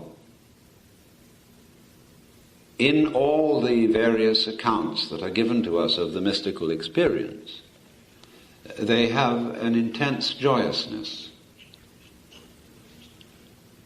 The sudden realization that the dark and the light constitute a harmony. They are not discordant. That, as somebody once put it to me, this was a lady of 60 or so who was in an accident with an elevator, and she had her leg crushed, and they couldn't get a rescue crew to her for half an hour. But she said, during that time I had the most extraordinary experience. I realized there wasn't one grain of dust in this whole universe that is out of place. And pretty weird. But from a strictly philosophical and logical point of view, it doesn't mean anything. If I say everything is good, sort of a Christian Science attitude, it doesn't mean anything. It's no more, from a logical point of view, than saying everything is everything. Now, it doesn't tell me anything. It's all good, it's all happy, it's all harmonious. And yet, if any one of you ever had an experience of cosmic consciousness, you know jolly well that those are no idle words. As you can see the positive and the negative, the yes and no, singing together, constituting each other in this fantastic dance, in which the outward radiance flowing outward of the white light is at the same time the withdrawal of the black outline. And that withdrawal seems to be drawing aside a veil to show the white, the light. And if the veil didn't draw back, there would be no light. The veil did the drawing back for the light to shine. Or did the light shove the veil back? If it didn't shove, it hadn't got a veil to shove back, where would the contrast be? You see the light and the dark playing with each other. So there is a concept in a game called good sportsmanship, which means that you can be a good loser, that you can play the part of lose with the same enthusiasm that you can play the part of win. And therefore what you look for is a good opponent, someone who will really give you a run. And so what you do is you let the opponent win every so often, and you have to try and keep yourself on top as just a little edge on the other one, you see.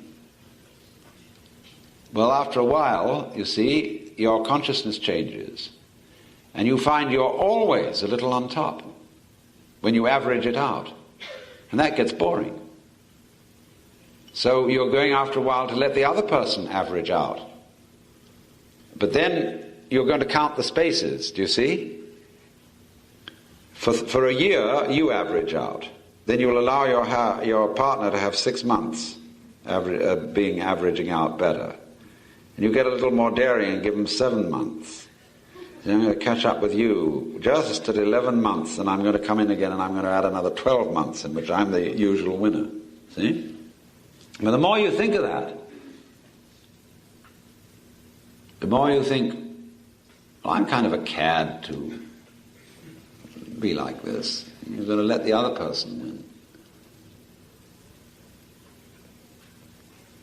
win. Because you can't maintain consciousness without the contrast, you see. That's why people go in for adventure. Why we take risks. Why we do absolutely foolish things. Toss a coin and see what happens. Go skydiving. Let's go roaring around in racing cars. Let's even have wars. See what happens. Because some people are cautious and say life is like a fire, and the thing to do is to keep it burning as long as possible. There are two kinds of pipe smokers. People who take enormous puffs and have vast clouds of smoke and the pipe burns out very quickly. And there are other people who very slowly take a puff and keep the pipe going for a long, long time. Some people like a quick, enormous flash. Others like a long, long, slow glow. Who's right? Who's left?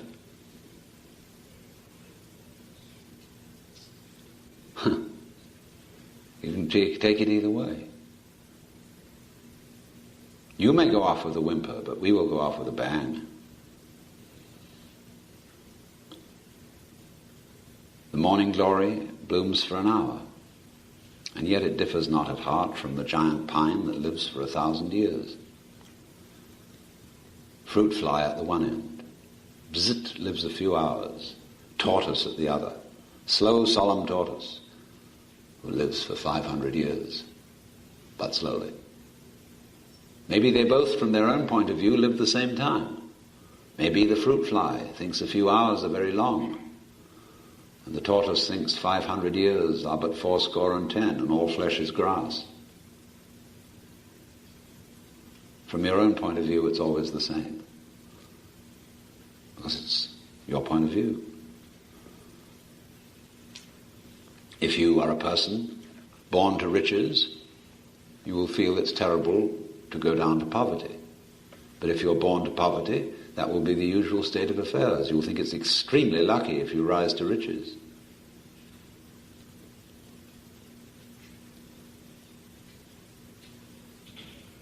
But you see, I haven't really answered the question. Is there any way around this? Yeah, we can be a good sport, but it all comes out the same thing in the end. I mean, it balances out, and so what? What do you mean, so what? What's wrong with it doing that? Would you rather it was different? And if you really go into your thinking, you find you can't rather that it was different. When you see that you cannot have the positive without the negative, and if you want the positive, you'll have to take the negative. You say, well, it's making the best of it, you know, as if to say, well, the thing's kind of a lousy deal, but I'll take it. But I would ask you, what else would you have? Suggest me a better arrangement. And you will suddenly find that if you do suggest what you think is a better arrangement, that won't be what you wanted. And you finally have to admit that you want it the way it is. Because the whole nature of wanting involves contrast. You want the good to be good, don't you? You want it to be real yummy. Okay. All right, so I'll give you nothing but chocolate eclairs with honey and a glass of champagne for breakfast every day. And for lunch and for dinner. Whew. You'll soon get sick of that. Or I'll give you a harem. You just keep it up day and night. And pretty soon you'll say, will someone take me to a bar?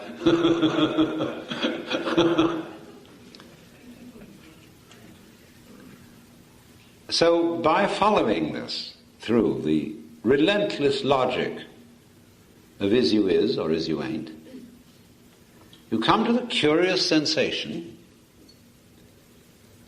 that after all, if I really go into this problem of life, it is the way I want it to be. If I look at it superficially and in a sort of short-run view, well, it isn't the way I want it. I want it changed right now, see? And I will, you see, life is like sleeping on a hard bed. You lie on your left side for a while and then you say, I can't stand this anymore, and turn on your right side. Same with politics. And you get tired of that, so you say, well, now I'll lie on my left. You get tired of that a little bit faster than you did before. You try the right again, it's boring, so you try your back. And then that begins to get rough. Then you turn over and lie on your tummy. And then you switch to your back, and then to your tummy, and then you try your right side again, and your left, you see. And so you proceed. But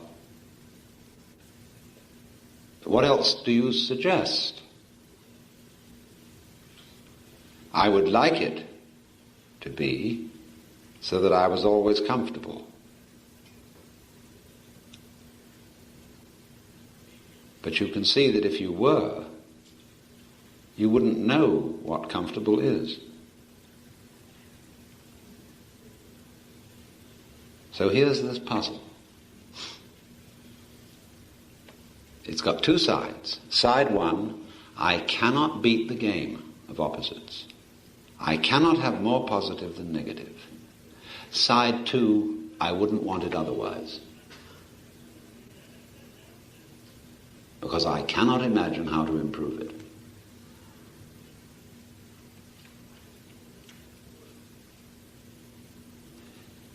So involved in this is a sudden and curious initial deflation.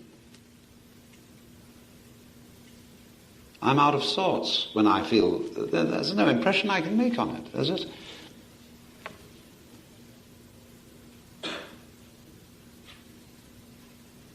And yet I find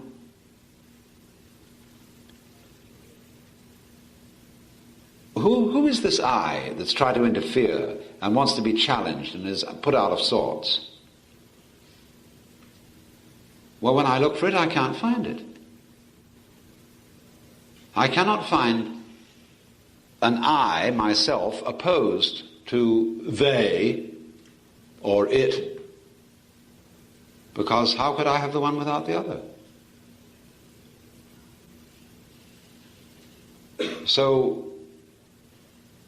that feeling that I had of deflation, of frustration, was simply the realization there is no such thing as a separate I.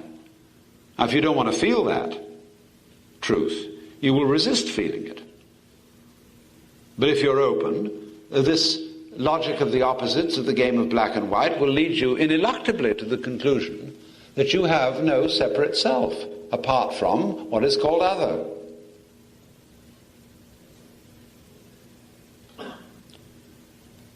So there you are. You find that you are the vibration system, which is what's going on. You are the undulation, the pulsation called existence. That's you. And it's going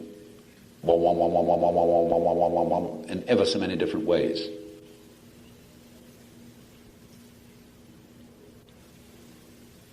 Well, you say, is that all? What more did you expect? Well, I don't know, but I wanted just a little something more. You mean you want a surprise? I think we're back where we were a little while ago. But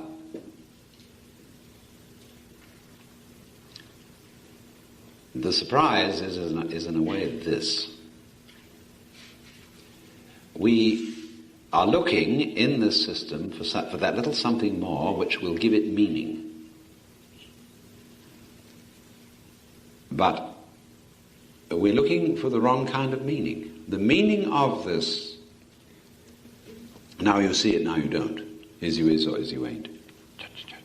This pulsation. The meaning of it is not apart from it, away from it, something different. The meaning of it is the dance, you see? That's why we get back to the point I made this morning. To get with this, you've got to swing. And swing means, I'll give it to you in a Zen story. A Zen student said to his teacher, "It's terribly hot. How do we escape the heat?" He said, "Why not go where it's neither hot nor cold?" He said, "Where's that?" The teacher said, "In summer we sweat, in winter we shiver."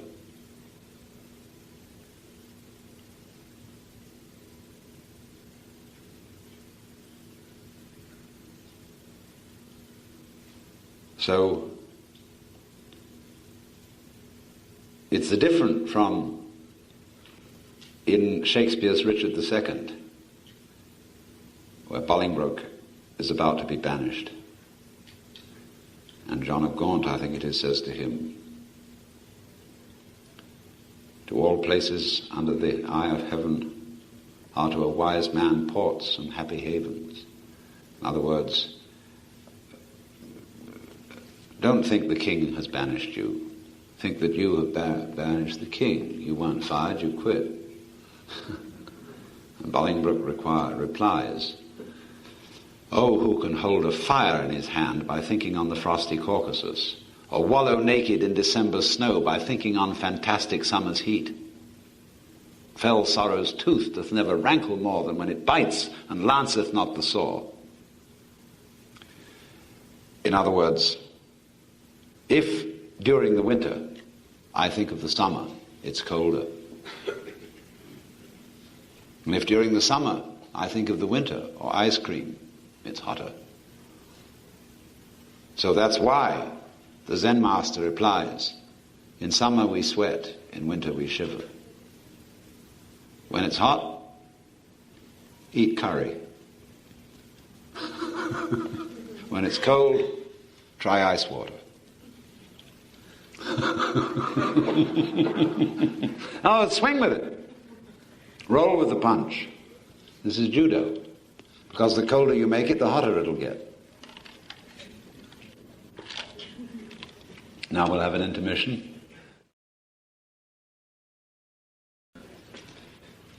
The human being is of such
Now, you must understand that yesterday the human being.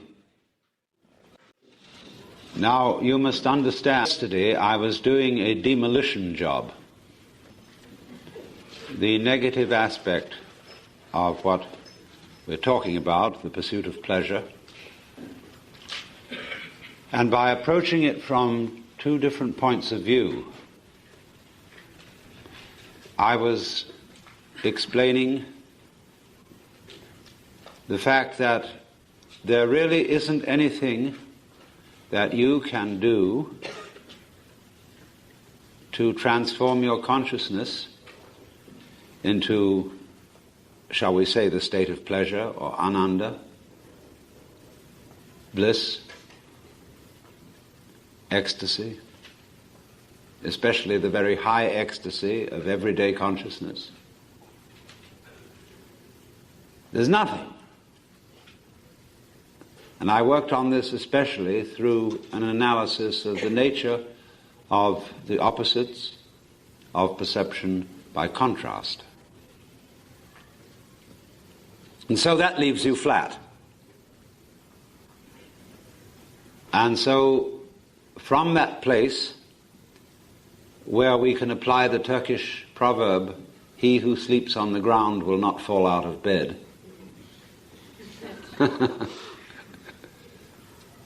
we can proceed to the positive aspect.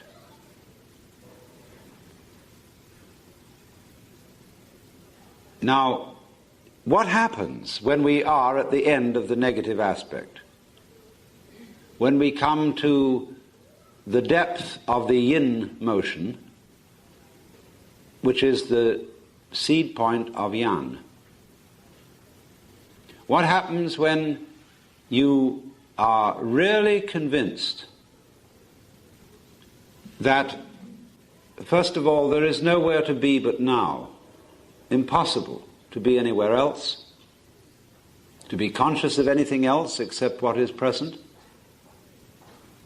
and that there is no trickery which you can play on your mind, whether it be by an iron forced discipline, or by self-hypnosis, or by any kind of hocus pocus, to bring about a satori, a state of illumination, of cosmic consciousness, or whatever you want to call it.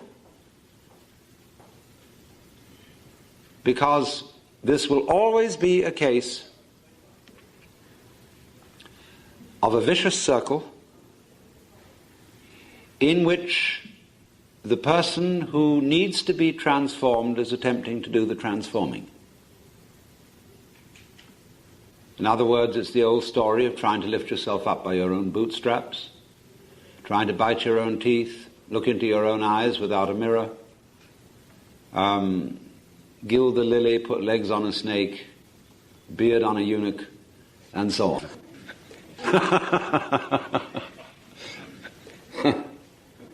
Can't be done. So at that moment, when that is clear, where are you? You may feel depressed. And what will you do about that? Well, there's nothing to do about it. Because you would have discovered at this point that the depression, when it's there, is the you of the time. And if you try to get out of it by some sort of distraction, you won't really do anything except cover up the dirt with white paint. So if you feel let down, meaningless, somewhat depressed by this whole thing, and you see at the same time you can't do anything about it, what happens? Why, you're simply watching what's happening. You don't know what's going to happen next. And it isn't just watching something that is formally identified as a depressed state, because there's a lot of other things going on too. There's the world around you. There's your breath breathing still, your eyes looking still, your ears hearing still. All that's going on. And you don't know what to make of it anymore. You can't believe anything about it because you know that's all a hoax. So there's nothing left for you to do but watch it. And you have become inwardly rather quiet just because you're worn out. There's nothing to do. And you realize that all escapes lead back to the thing you were running away from. You can take a detour. Detours, but they always get shorter. And you get back to where you started.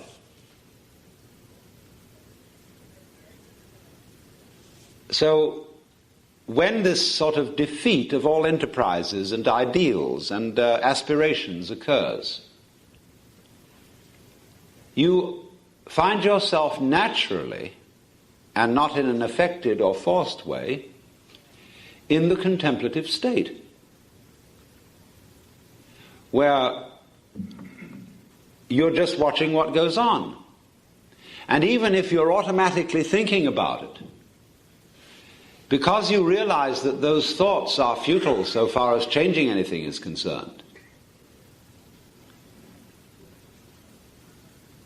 you might as well try to sweep dust on the stairs with bamboo shadows.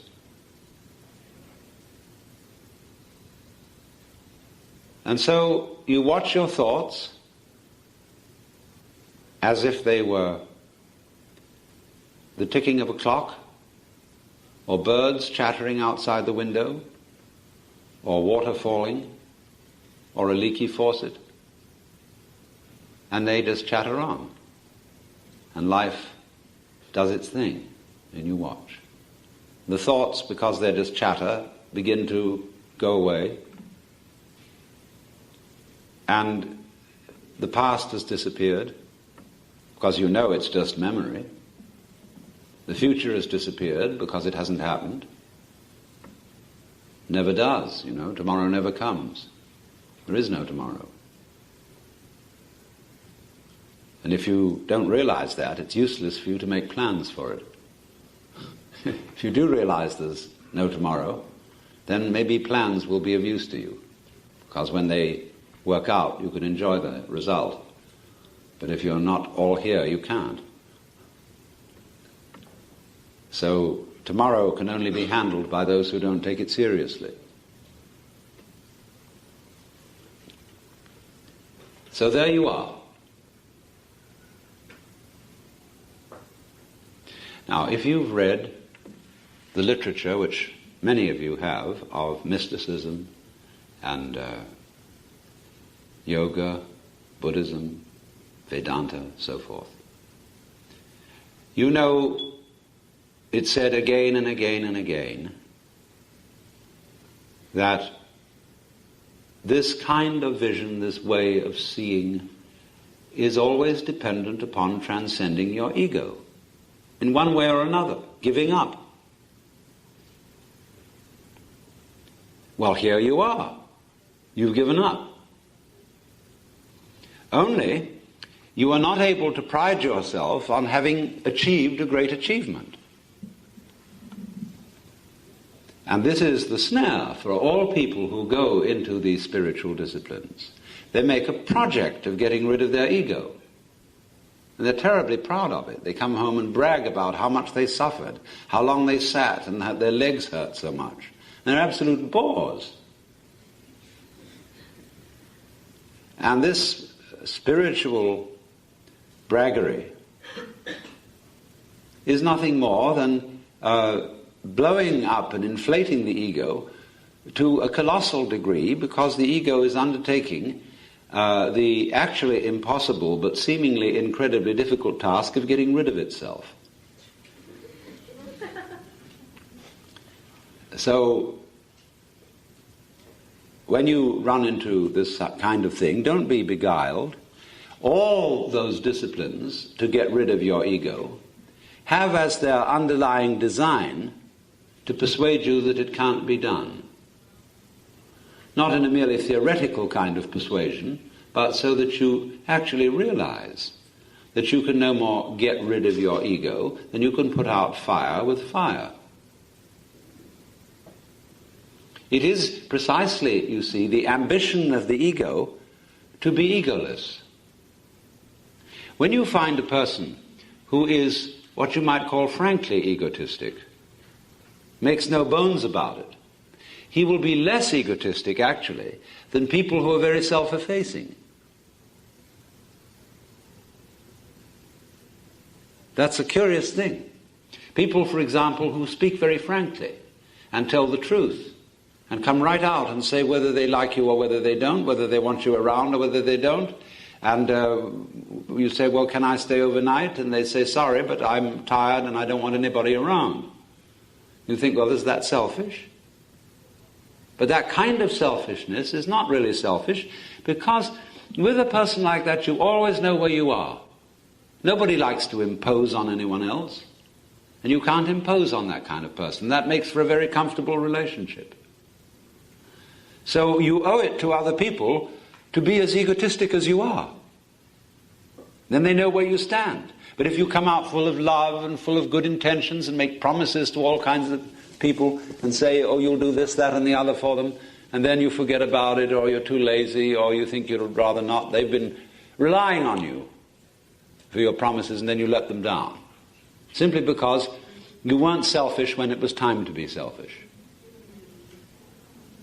So, you know, if somebody asks you, will you help me, will you give me some money, or something like that, if you're not going to do it, say no. And you shouldn't be ashamed of saying no. Because if you're going to do no eventually, do it now. But if you say, well, I'll think it over, I'll go back and look at my bank balance, that means, no, but I don't want to say so. And people are always fouling each other up that way. So it's very important to be as egotistic as you are. Because the ambition to be less egotistic than you are is a very insidious form of egotism.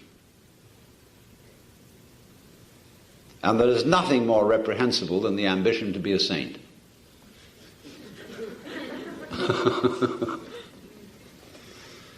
So you found that out, you see, not by going through some project, some fierce discipline to get rid of your ego, unless, of course, you were the kind of nut who had to go through that and couldn't find it any other way.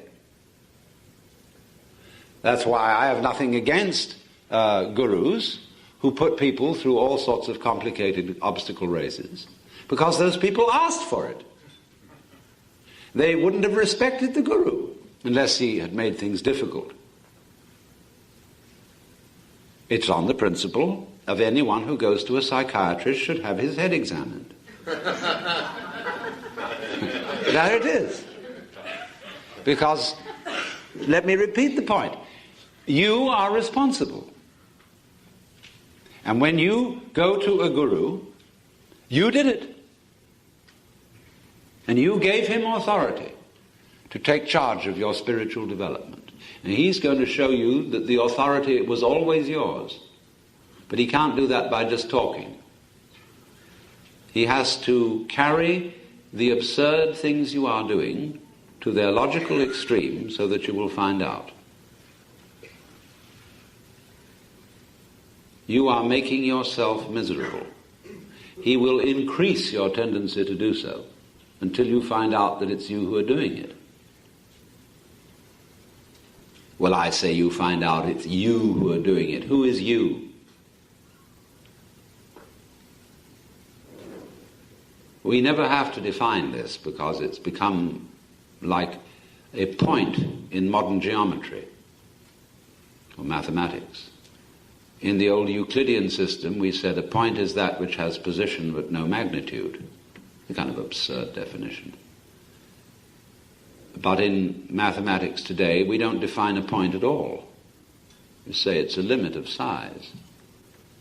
And it's much more useful that way. So when I use the word you know what I mean, but I'm not going to define it. Because then we get thinking about, is the you immortal or immortal, or mortal or immortal? Is it eternal or non-eternal? Is it separate or is it one with, etc., etc., etc.? And all these are silly questions. The word I, as William James said, is a pronoun of position, like this or here, or like the it in It Is Raining. So when I say, I know, I do, I'm not thinking that there is some agent I who is the doer of deeds. I do, I say means the saying is coming from here, as distinct from over there. And there is no disjunction between the I and the saying. I am what I say, because the saying is the act. This is I while I say it. So, with the rest of the body, I'm heading, I'm hearting, I'm stomaching, boning, and that's the I while it's happening. This particular boning and stomaching and hearting and braining, you see, it's all process, all wiggles. But so then, when you find, naturally, that the supposed I, the mythical soul in the body, ego in the brain, or whatever it is fictitious, is a social convention like the equator, and can't do anything except the thought that it can do something simply gets your psychic processes going in a vicious circle. So then at that moment you are in the contemplative state naturally. You are neither trying to do something about it, you are certainly not trying to do nothing about it, because you find the only thing you can do, now this is interesting, the only thing you can do is let it happen, whatever's going on, let it happen, and you're not even letting. How could you stop it? Because if you try to stop it, that trying to stop is all part of the happening. See? So what have you discovered? When there is absolutely nothing to do except it happens, whatever it does happen, you suddenly discover that you are what happens.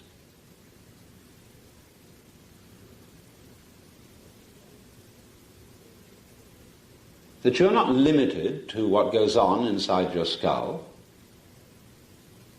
that the wind blowing outside, the cars pouring down the road, the rattle of human life, the sun shining, and all that, there is no you, there is no reality that is apart from that.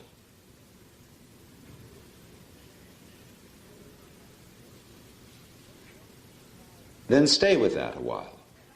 Just don't try and get that recognition back as something you had remembered. You had suddenly this flash, this insight of Satori. And then you think, oh, let's hold on to that. I don't want to forget that. Let's make a note of it. See? Wait a moment, you're still trying to pull a trick here. See what happens next. Don't stay with that. Go on. The moment is always new, always fresh, whatever's going on. Don't try to fix it into any mold and say, that state of mind is Satori. See, that I must keep. Don't keep anything. You can't. It's just like pouring water into a bottomless bucket. Let it flow through. Let it go on. And as you go on, you see something is coming to you all the time. You don't know what it is. You don't know what's going to happen next, so you just watch. But don't slide back. You're always right where it's happening, right at the critical moment, which is the moment. And don't worry about whether you're right or whether you're wrong, whether this is what you're supposed to do or not supposed to do. There is no script. Unless you insist on making somebody else's script your script.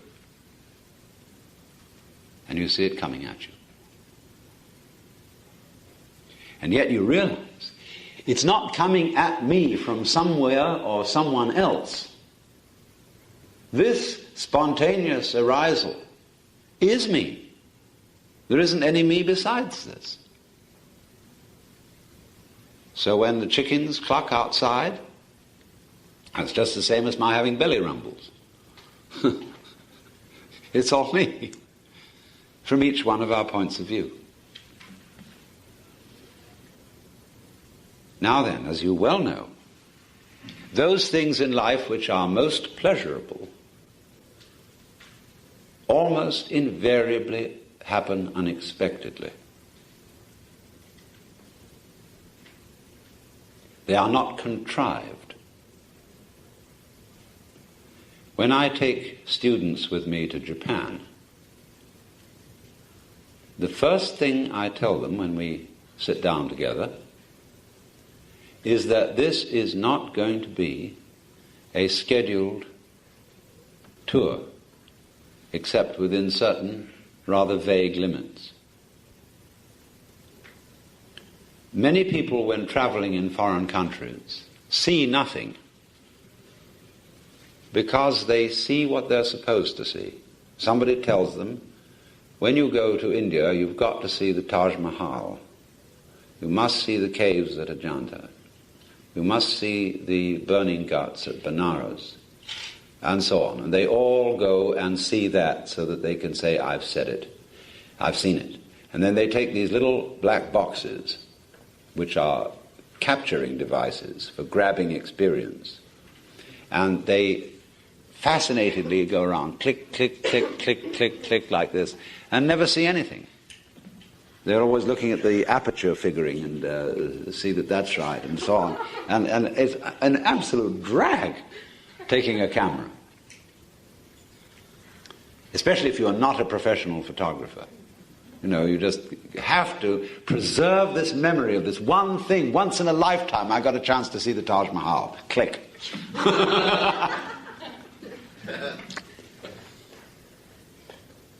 Well, what I say to these people is, look, the Japanese have a phrase which is like our phrase, just follow your nose. They say follow your feet. Because, unlike the United States, Japan is a very easy place to wander in. I mean, here it's very difficult to wander. It takes narrow streets, funny courtyards, curly kind of places for effective wandering. Here, you're not allowed to wander. If you go wandering in any nice part of town, the police will stop you. Because, where are you going? Well, nowhere particular. Well, that's very suspicious not to be going anywhere particular. Where are you from? Have you got a paper that proves that you are there? Paper always being more reliable than people. And everything is straightened out, you know. It's the shortest distance between 2 points. Gazawi, as fast as possible, no wandering allowed. But in Japan, you still can wander. It's a miracle you can still, but you can. And you can take a side turning, not knowing where the faintest idea where you're going, and suddenly you discover the most amazing garden in a courtyard. Or a funny little restaurant where the most unusual food is being served. Or a bar where there's room only for 2 people to sit, and they're serving broiled sea snails or a shop where rare pottery is being sold. And although the shopkeeper can't speak a word of English, you go in and the utmost courtesy is shown to you. Brought out tea to drink and very pleasant, friendly surroundings. You didn't get shown this. You followed your feet and discovered it. Now, all the best things on any journey I've ever taken were unscheduled. And most of the scheduled things were a disappointment because of a big build-up of expectation and then flop. So, therefore, the essential principle of the positive side of the pursuit of pleasure, you see, is the unscheduled life. Now, of course, for the convenience of other people, some schedule is always necessary. But it's best to make it a kind of humdrum habit thing, and don't get uptight about it.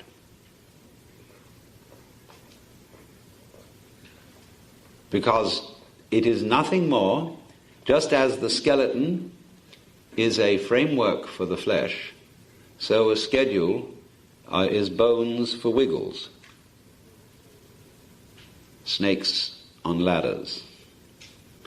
And we need some bones, you see. Otherwise everything gets too gooey. But don't take your bones too seriously. Always allow for the unexpected.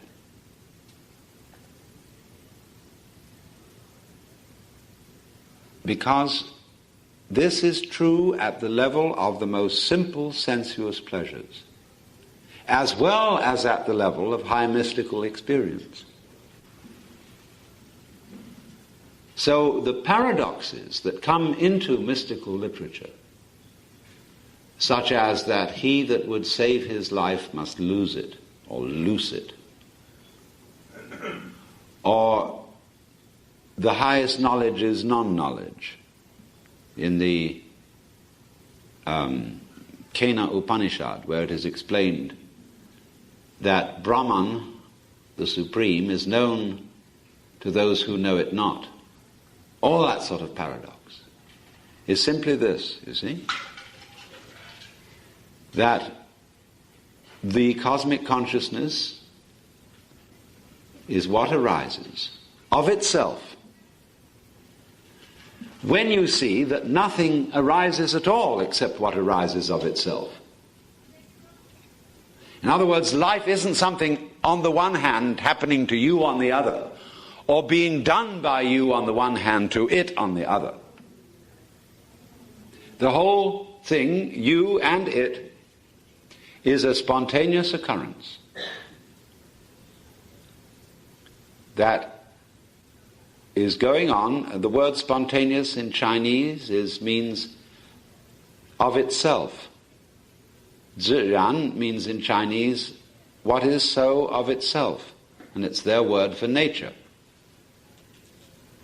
And be careful to remember what I said yesterday, that the happening, the spontaneous, is not something you can preconceive, and by preconceiving it, imitate spontaneity by going against social convention.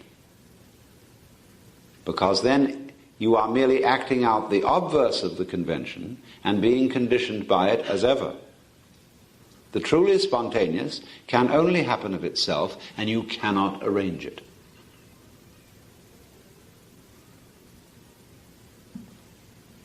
So then, you may say, well now, does that mean, as we say in kind of everyday talk, just take things as they come? Just live day to day, so on. And then I know if a person asks that they don't take things as they come. What they do have is they have a concept of what it would be like to take things as they come. And they would say, well, the ordinary person is anxious and full of plans and schemes, and therefore let's be the opposite of that. Take things as they come. See? And that's the same as fake spontaneity. Because this true taking things as they come doesn't mean that you imitate a placid attitude, or that you have some kind of expected behavior, like, say, one expects of a psychotherapist, a certain kind of act which he puts on to accommodate you. If you say to a psychotherapist, I have just raped my daughter and murdered my wife, he says, mm-hmm.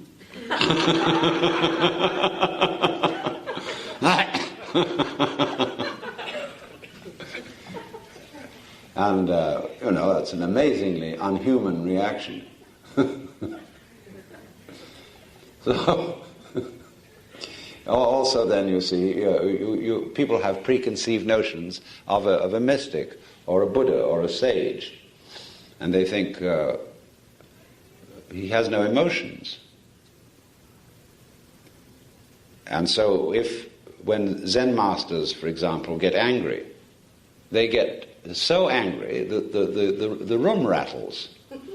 And but when it's over, it's gone. It's like a child's emotion, A child can flare up and scream, and suddenly, zhup, it's vanished.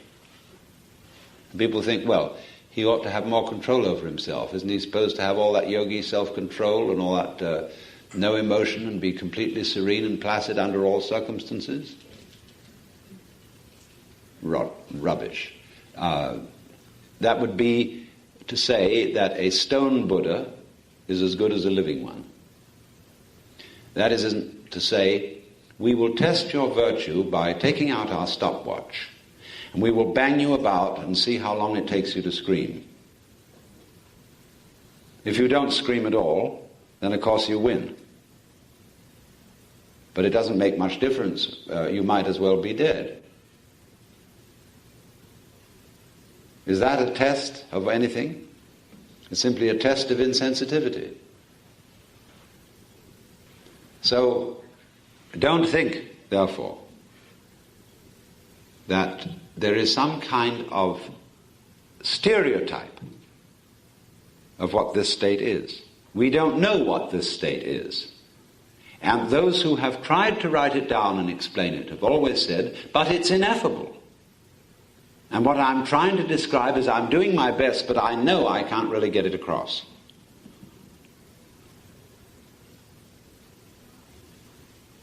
So you would say then, going back to the point that I'm making here, the person who said, well, it's just taking things as they come.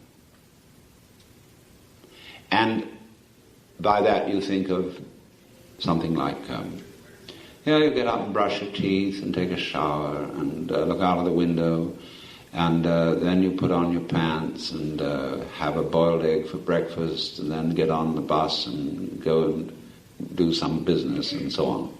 And that's it. But that is not it. Because when you are in the state that I'm talking about,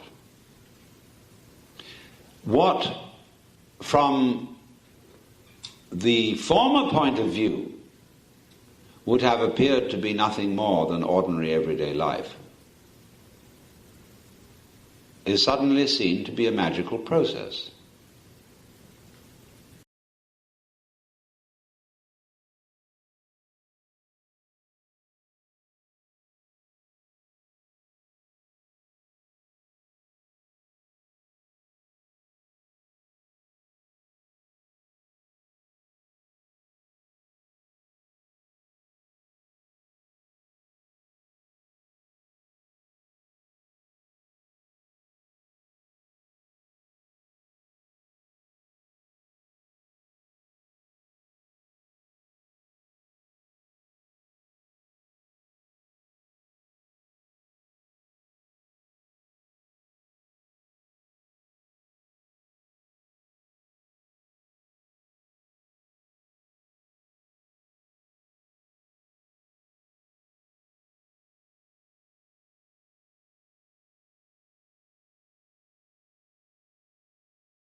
We can consider the pursuit of pleasure in two broad senses, one which might be called lower and the other which might be called higher, although I'm not very happy with that classification. There is the pursuit of material pleasure, an art very much neglected in this day and age, because it must be carefully distinguished from the pursuit of theoretical pleasure. The pursuit of material pleasure is an art requiring a difficult discipline, much devotion and much skill. And it ranges through all the activities of man: engineering, cookery, clothes, architecture, lovemaking, and the so-called fine arts, music, literature, painting, sculpture, and so forth. But we are living in a culture where the pursuit of material pleasure is, as I say, neglected, in pursuit of a symbolic pleasure, which, of course, like many religions, has its prayer mat.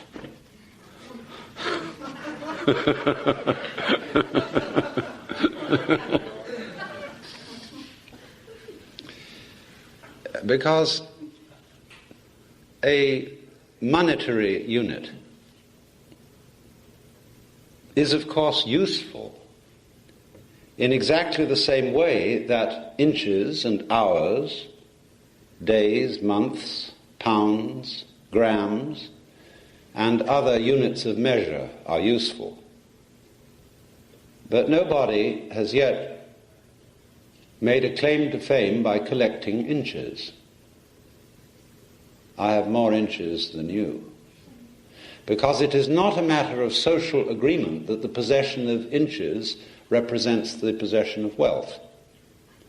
It is a matter of social agreement, and this is the only validity for money having any value whatsoever, is that everybody agrees that the chips are worth so much.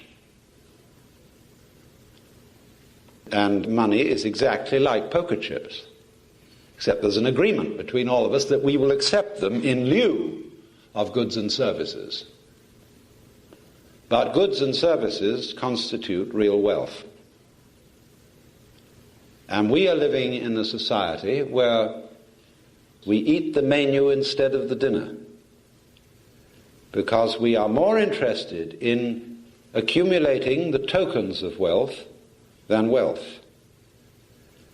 And this flows over from symbols such as money itself into many other dimensions of life, because we tend on the whole to confuse symbol with reality. The idea that this world that we see with our five senses is a material world is merely an idea. Materialism as a philosophy of nature, dialectical materialism, naturalistic materialism, is a point of view. It's a concept. It's very, very highly abstract notion. So equally is the notion that this world that we see with our five senses is basically mental or spiritual. That also is a concept. The actual world is neither spiritual nor material. There is no way of saying what it is, because it is, like mystical experience, ineffable. It cannot be effed or spoken, from the Greek phemi, to say. So, that world, which is neither spiritual nor material, is the neglected world. Most people think of it as material, but it's very much overlooked. Symbols are substituted for it. That is to say, we have symbolic goods. People live in symbolic homes, drive symbolic automobiles, wear symbolic clothes, which are valued for what they cost rather than for their quality. And this is, of course, as I've insisted, perhaps ad nauseam, especially manifested in what we eat. Our standards of cooking are improving, thanks to Gourmet magazine and a few redoubtable people on the radio like Julia Childs. But by and large, the food of even wealthy people is disgraceful. It is symbolized by bread, which is supposed to be our staff of life, and we eat nothing but a kind of consumable styrofoam, fortified with vitamins, and you can read the list of them on the wrapper as if it were medicine. Also, in the pursuit of pleasure in the form of the fine arts, we don't really enjoy it. An enormous number of reasonably affluent people who attend concerts and go to exhibitions of paintings go there because they think they're improving their minds. That in some way doing things like that is good for you. People go to church for the same reason. That's the last reason for going to church, because it's good for you. That is an absolutely morbid interest, because it distracts you from what is going on. If you listen to Bach because you think it's good for you, you're not listening. In order to listen to Bach, you have to swing with it. And then you forget all about whether it's good for you or not. In fact, it feels more like things that are bad for you. When you swing with Bach, it begins to feel like sex. And as everybody knows, that's terribly bad for you. So I'm not going to dwell at any very great length on the niceties and the disciplines of the pursuit of pleasure in that so-called lower sense. I only want to say in passing that if you don't have the realization that the pursuit of material pleasure requires a certain degree of asceticism, you won't be able to pursue any other or higher kind of pleasure. Because asceticism is not unpleasant. Asceticism is like an olive between wines. It cleanses the palate. And what's the matter with olives? It is like taking some sort of exercise, which can be very pleasurable indeed, provided you don't do it grimly. There is a dreadful exercise being used today called jogging, which has absolutely nothing to recommend it. Because to begin with, when I watch people jogging, they obviously show they don't know how to run. They're running mostly on their heels.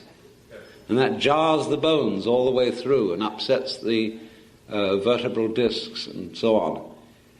And there's a certain grim determination about joggers. They tend to run in straight lines, which they believe to be the shortest distance between 2 points.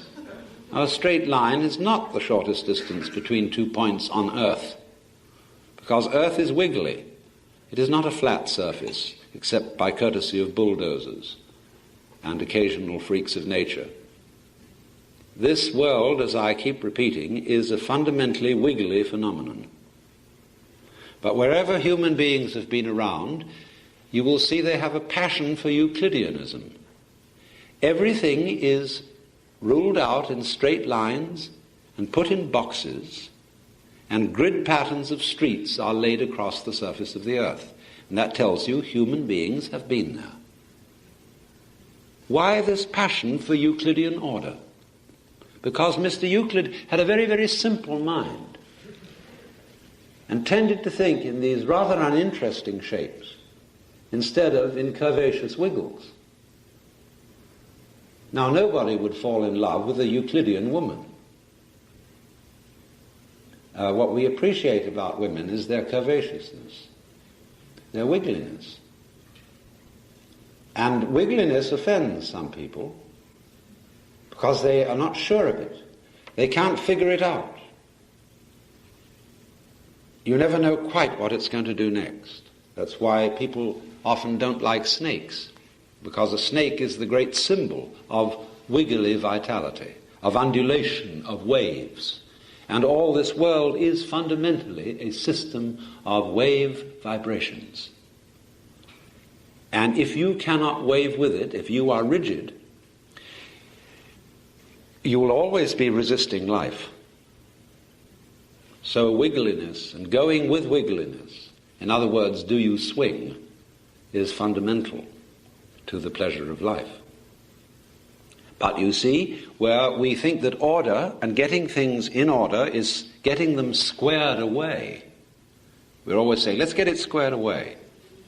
Let's get it straight. And so there are certain kinds of people who are called straights and squares who do not swing. And as a result of that, they are out of harmony with a wiggly universe. And their attitudes range from cookery at one end to religion at the other. Because a square religion is one that is too abstract, that resists the flow element of life.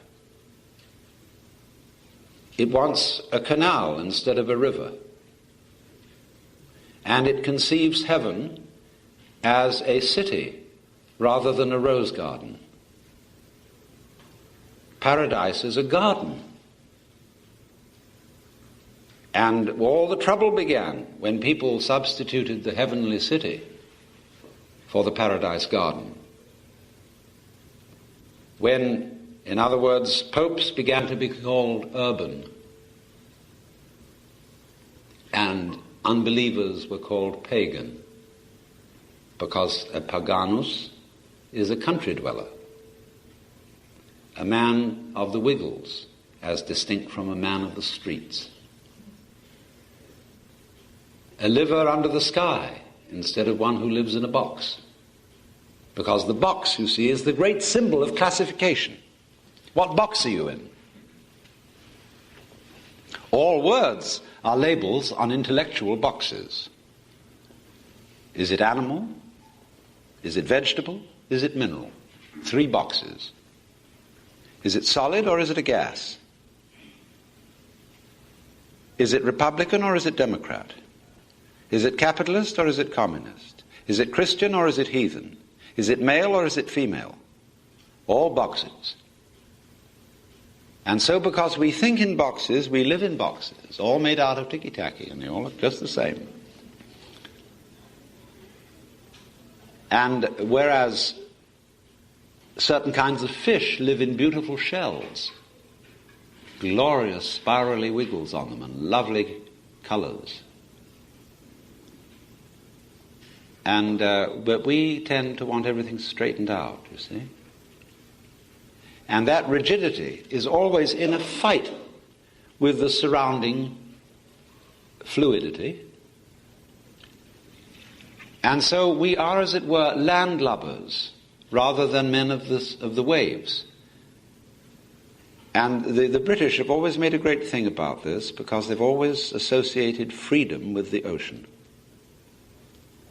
Who are so free as the sons of the waves, and Britons never, never, never shall be slaves because of this seamanship. Now, we think, you see, of the sea as fluid and the land as solid. And nothing could be further from the truth, as you've all experienced recently in Southern California. The earth is not very solid. It flows.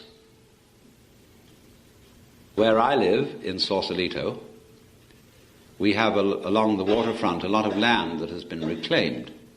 And not so long ago, they built a marina quite close to us, where they dredged out mud to make the marina, not realizing that land is liquid. Therefore, the land adjoining the water is sinking to fill up the hole made by excavating for the marina. People just don't think of things like that because they think of land as solid. And so in religion, we are seemingly looking for solids, for something upon which I can take my stand, for a firm foundation, for the rock of ages, or even, poor old Paul Tillich, for the ground of being. But we are not living in that sort of universe. We're living in a fluid universe in which the art of faith is not in taking one's stand, but in learning to swim. You don't cling to, you don't try to stand on water. By breathing and by a certain relaxation, you learn to trust the water to support you. This is even more true in flying in the air, gliding especially, or in sailing. In all those arts, there is an adaptation to the fluid. And that is the major thing that we have to learn if we want to survive as a species and survive happily. Nobody wants just to go on. One wants to go on in an elegant way. And even that passion for survival is something against pleasure, because nothing ruins pleasure more than the anxiety to go on having it. More. Because that shows, when you ask for more, and have the anxiety to go on, that you're not having it now. That you always think it's coming. That you want jam tomorrow is more pleasing than jam today. And if we say of something that is useless, it has no future, that's the most awful thing you can say about it. I would rather say of something that's no good, it has no present. Not that it has no future. Because a future is merely a promise, in the same way as this symbol is merely a promise to pay. Promises.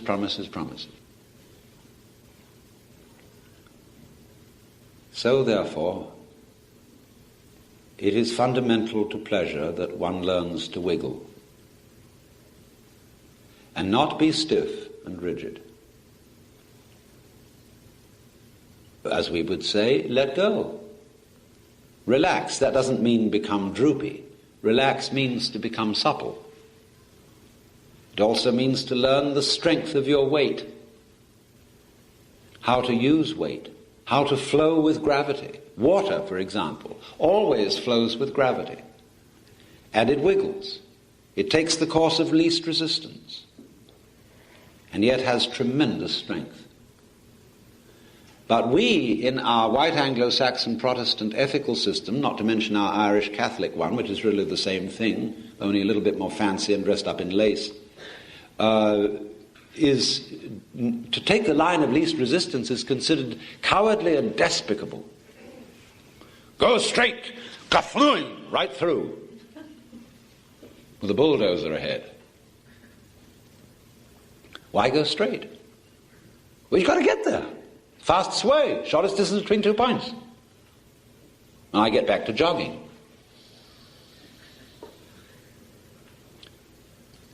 That is not the right way to run.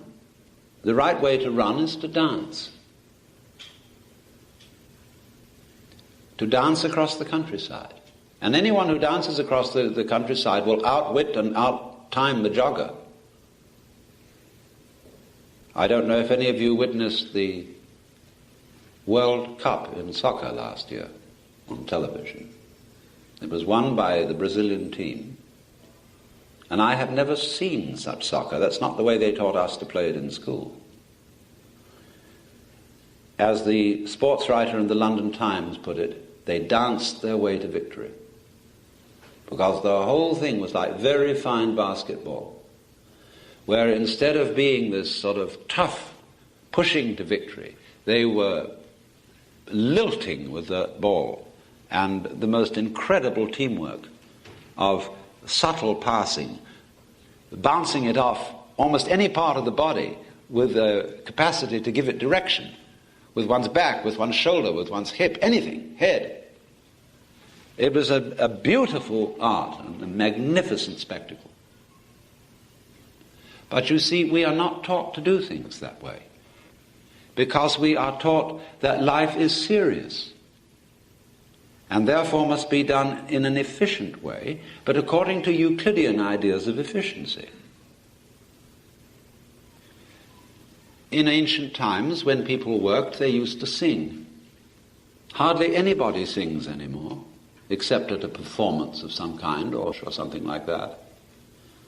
Imagine a bank teller singing as they were counting out the money.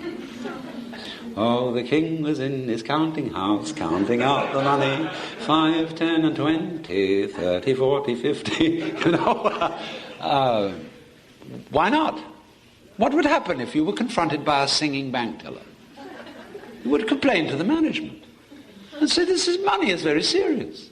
You could sing about it, everything will go wrong. Can you imagine a stockbroker's working song? I have seen people. I once had my shoe shined in a New York subway.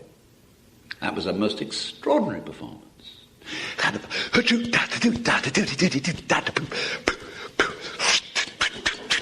You know? And he was swinging. And imagine, supposing you were a bus driver. You know, most people when they drive a bus and through city traffic, they are cursing and swearing and being angry and fighting the clock all the way through town. Well, it's a disaster. But imagine driving a bus with the idea that going from here to there, the point wasn't to get there, but the point was to go. And dancing that bus through the streets with a very, very skillfully accurate traffic dodging. And when you get to a stoplight and there's a jam, you play a little tune on the horn. Or you pass jokes to the cab driver near you. Or you play with the passengers. See, anything can be turned into juggling, into playing with balls. That's why we say, have a ball. So this bus driver is swinging through the streets. And he prides himself in the marvel of his terpsichorean art. But people don't do that. Because work is not supposed to be pleasant. Because you get paid for it. You're not supposed to get paid for enjoying yourself. See, that's what I do. Because I think I'm smart. I talk to you not because I think I'm doing you any good, but because I like talking about these things. And if you pay me for it, then I make my living. It's as simple as that. So I'm a sort of philosophical entertainer. But that's the point, that the transformation of work is swinging it. And the curse of work that came in the story of Genesis, you see, work became a curse because the tree of knowledge was the knowledge not of good and evil in the ordinary sense, but of the advantageous and the disadvantageous. The words in Hebrew refer to the art of metallurgy. That's where the trouble begins. When we use technology to get there fast, and the faster we get there, the less worth is the place of arrival. Because you've eliminated the distance between. And that's what makes the difference between here and there. The distance. If you take it away, then there is the same as here. So there was no point going there. There's no point going from here to Honolulu. None whatever. It's the same place, to all intents and purposes. Certainly no point in going from Los Angeles to Tokyo. Well, I mean, there are a few nice little bars in Tokyo where you can get sushi. But you can get them in Los Angeles now because Tokyo's come to Los Angeles. It's practically the same place. And both have the same smog. The police in Tokyo wear gas masks when they're directing traffic. Crazy. Is this wealth? To have a $150,000 house in Beverly Hills and live in poison gas? Crazy. That's wealth. So, work then being regarded as a method of getting there effectively. A lot of businessmen imagine that they are practical people. They say, I don't go for philosophy and that kind of thing. I'm a practical man. I like to get things done. What? What is practical? Well, you made money, but that's not practical until you spend it, till you enjoy it. And it's very difficult to enjoy money. Money is a great responsibility. Besides, if you get lots of it, you're afraid somebody's going to take it away. It gives you the jitters. Lots of people think that if they had a little more money, their problems would be solved, and they get it. Then they worry about their health. There's always something to worry about if you're the worrying kind. Always. And it can get worse instead of getting better. By achieving all those things you think will stop you worrying.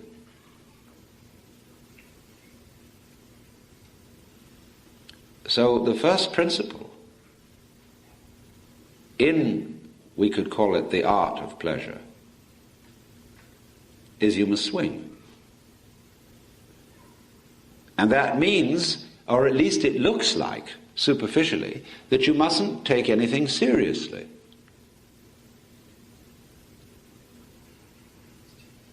You must realize that life is a form of dancing. And dancing is, of course, not serious, and that's why it's prohibited by Baptists and gloomy people of that kind. They don't approve of dancing. Even in the Catholic Church, you don't normally see priests dancing. I mean, it's not because it's sexy. You can dance without partners of the opposite sex. You can dance by yourself. But it's considered undignified. This was all started by one of David's wives, when I think her name was, it wasn't Bathsheba, I forget which one it was. Perhaps somebody remembers it better than I do. Anyway, he danced before the Ark of the Covenant. And she reproved him for being undignified. Because he didn't sit stiff and rigid.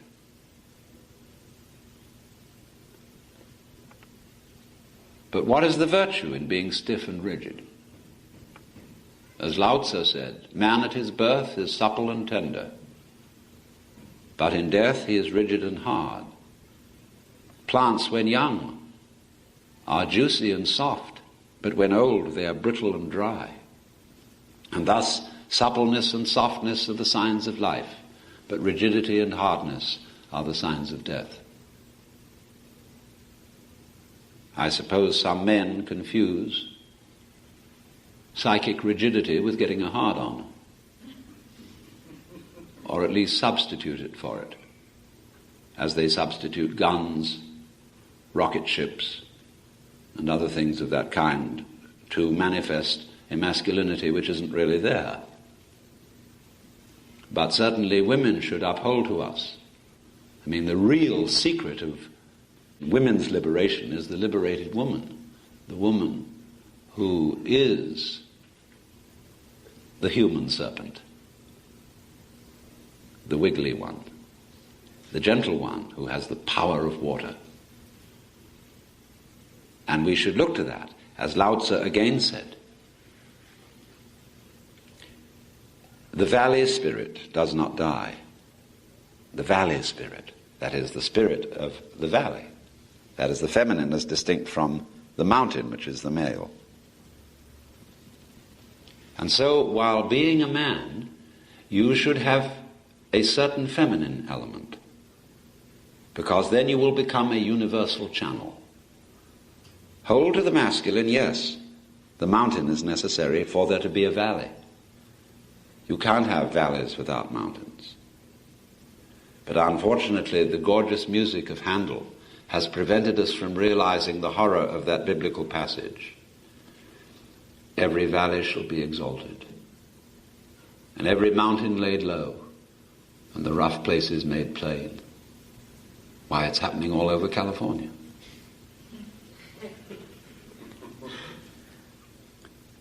So, the feminine, in the sense of the lilting, the playful, the curvaceous, the soft, is the neglected principle by all us Euclideans. And it is the principle of life and of nature. But the problem that exists for rigid people, and we all get rigid in the sense of resistance to life, resistance to change, is how on earth do I stop that syndrome which makes me go uptight? How do I stop that? Because it's useless. Almost useless. And do you know that your basic sense of ego, of existing here, and of being I as distinct from all that, do you know it is muscular tension of a certain kind? That is the physical basis of your sense of identity. It is, for example, you can try this experiment. Maybe we'll just try it. It's the simplest thing to do. I just want you to look a little downwards at whatever view is just in front of your eyes. Just allow your eyes to rest on that.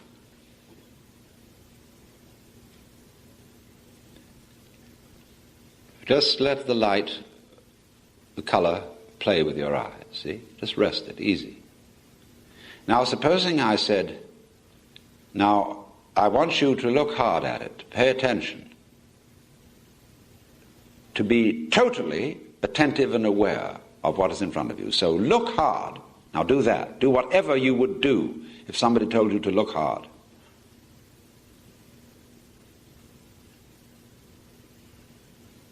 Now don't do it.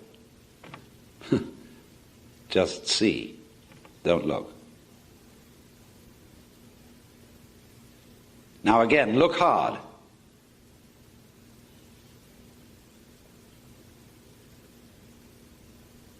And now don't do it. So what's the difference between the two states? What did you do when you were looking hard that you didn't do when you were looking easy? Where? What? How do you tense your brain? What did you tense? What? Muscles around the eyes. Anything else? Temples, yes. Narrowed your focus to one thing instead of... Narrowed your focus, yes. That was a muscular action. You see? What? What? Where do you feel concentration? Everywhere. Your whole body. You all go tense. Tense all over. But you see, muscular tension in your jaw, in your focal muscles, has absolutely nothing to do with seeing. The focal muscles of the eyes, all they do is simply open or close the aperture, or move the lens in such a way that it becomes in focus. It doesn't need any effort to do that. In fact, the effort you make when you look hard distracts from your seeing accurately. But we are constantly making efforts to do everything we do. For example, to will something. We make all this absurd muscular straining. Grit your teeth. Doesn't help you to do anything. And all this accumulates as a constant strain between the eyes and here. And that's what you call eye. It's that sensation of totally unnecessary strain that exists all the time. That is the ego, the physical referent of the idea ego. Just that unnecessary strain. Because that tells you you exist. Teacher, I'm trying. At least give me B for effort. No. And it doesn't work. So we could say psychic stirring is the ego, that we feel as being the center of myself, which is opposed to and which is resisting all that is defined as not myself. And so that rigidity of holding against life so that I maintain my shape, my form, my place, all the time, that constant resistance makes you uptight and unable to swing through fear of what will happen if you let it wiggle.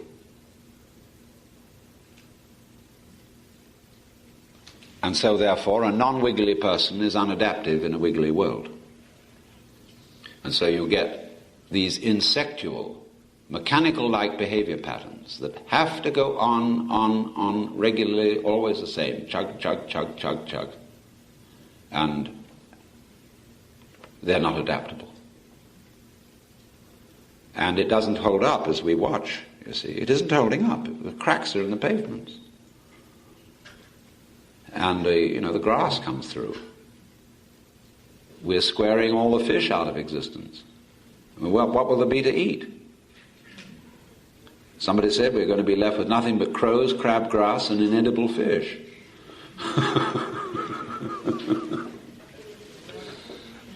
So this is you may say it's a square world. But then you can always, not by preaching at people and condemning them, but by wooing them, you can get them to come off it. See, that's the thing that I've often said, that preaching is no good. Because on Sunday you go to church, and the preacher says, bah, bah, bah, bah, bah, and lays down the law. In other words, he throws the book at you. Look at a church. The minister wears the same robes as the judge. He's got the book up there. And not only does he tell you what to do, he tells God what to do. And his endless talk fest goes on. And when you get to sing, you sing hymns. Well, hymns are religious nursery rhymes. They all have dreadful tunes and stupider words. And that's all the singing. Maybe the choir does an anthem. Nobody dances. And there's nothing mysterious going on. Except in the Catholic Church, and they're trying to get rid of it. And translate the Mass into English so that everybody understands it and finds out at last what it meant after all. So, Sunday is supposed to be the day to swing. Is that God worked for 6 days and the seventh day rested. There's time out. Time out from being rational and methodical and efficient. It's like a Mardi Gras. It's like the old meaning of an orgy.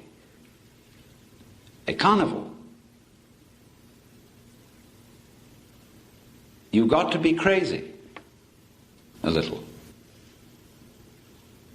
Because if you're not crazy at regular intervals, you become insane. Because you're too rigid. You don't swing in the wind. And that's how you're going to collapse. But again, the problem remains. For the rigid person, and we all have a rigidity, how on earth do we release it? Because I notice that people who undertake programs of de-rigidifying themselves, it may be psychoanalysis, it may be therapy of some other kind, it may be exercises, it may be sensory awareness training, it may be encounter groups, it may be yoga, all sorts of de-rigidifying processes are done in such a grim mood. I know there's a book called You Must Relax.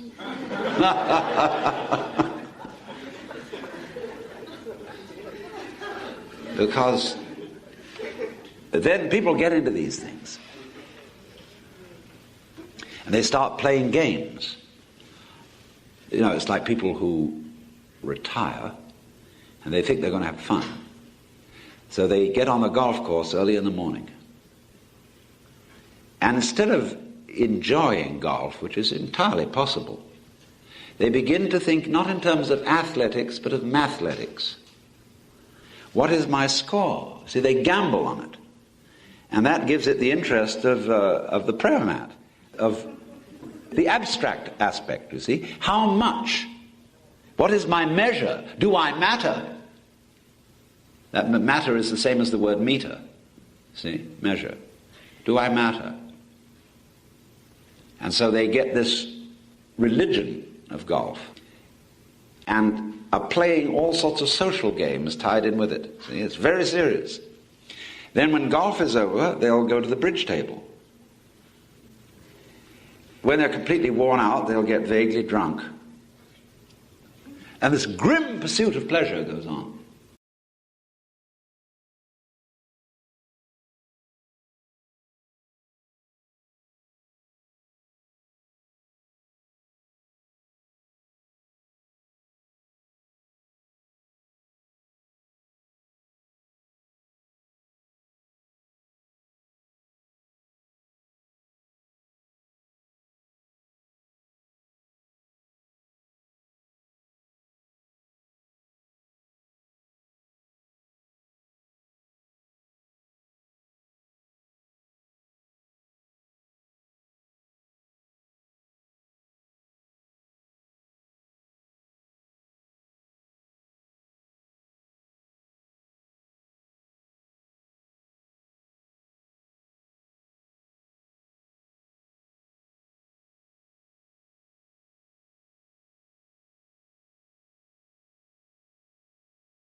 two essential features of the philosophy of illusion.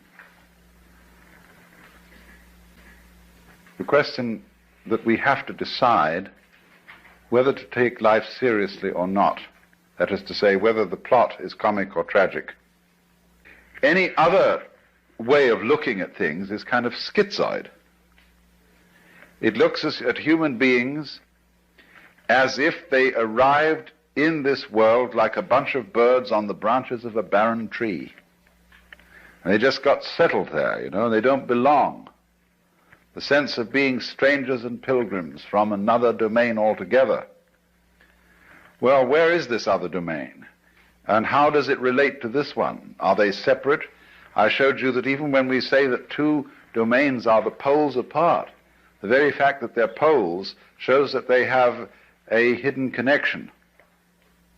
And the hidden connection is the big thing in life. All you junkies know that.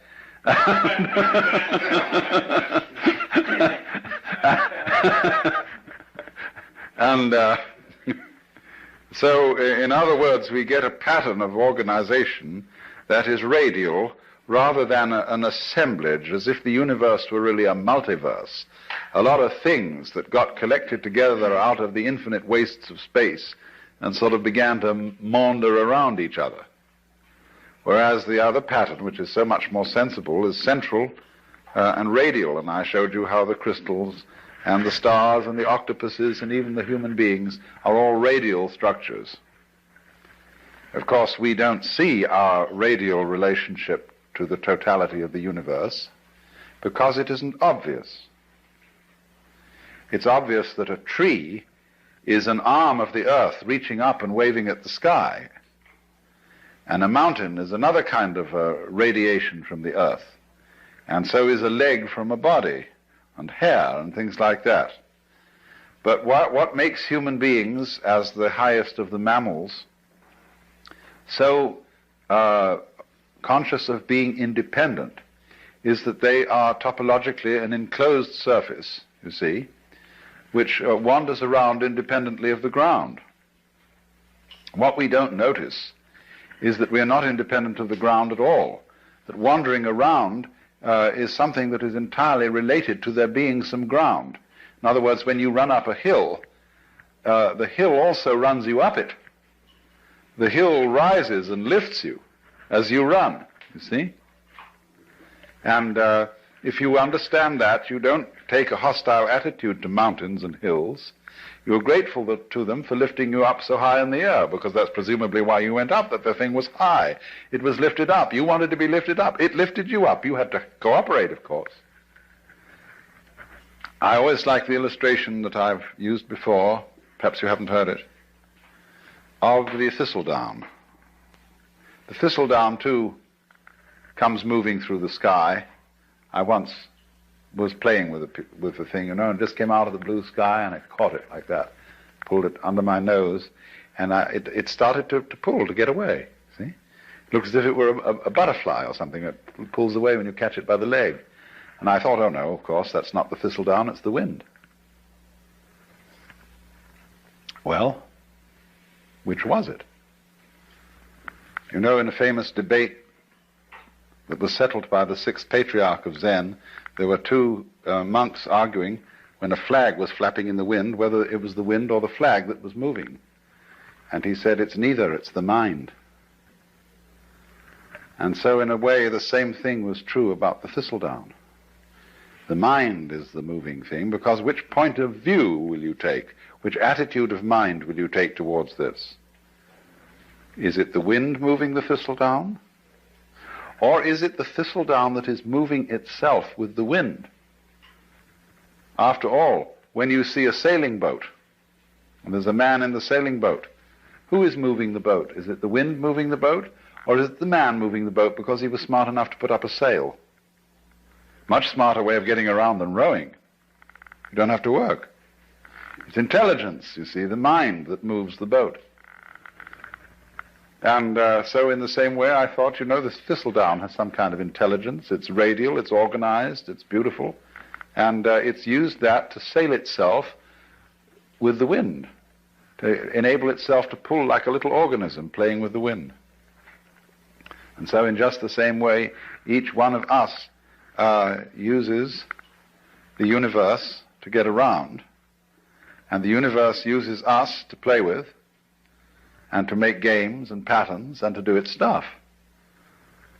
So because we seem to be disconnected and entirely sealed within our skin, that is a very deceptive thing, because the skin is not really the boundary of man.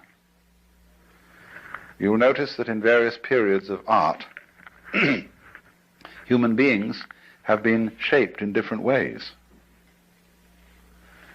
and have been more or less transparent at some times, at other times opaque, and sometimes the emphasis has been on the state of mind which this human being is in. At other times the emphasis is on the bodily conformations and so on. In the work of painters today, one sees images that at first sight one doesn't recognize as being human. There was an exhibition at the Museum of Modern Art in New York some years ago called The New Image of Man. And these things didn't look like human beings at all. Some of them did, but that's because what does a human being look like? That depends on your point of view.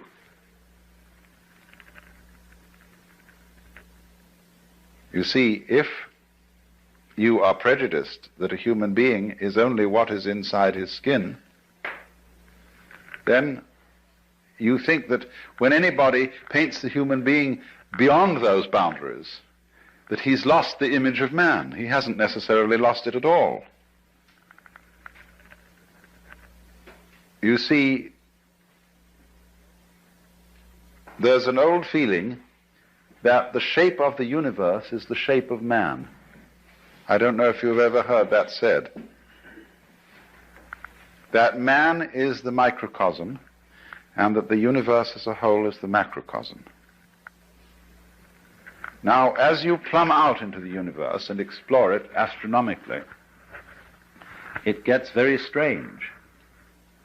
You begin to see things in the depths that at first sight seem utterly remote. How could they have anything to do with us? They are so far off and so unlikely. And in the same way, when you start probing into the inner workings of the human body, you come across all kinds of funny little monsters and wiggly things that bear no resemblance to what we recognize as the human image. Look at a spermatozoon under a microscope, that little tadpole. And how can that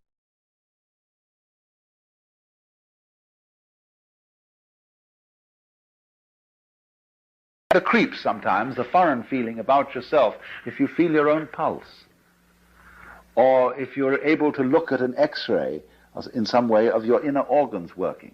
See, they're all strangers to us. We don't know about them.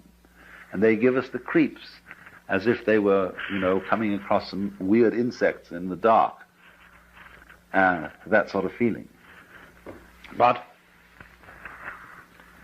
what we will always find out in the end, you see, when we meet the very strange thing, and we look into the distant reaches of space, there will one day be the dawning recognition, that's me.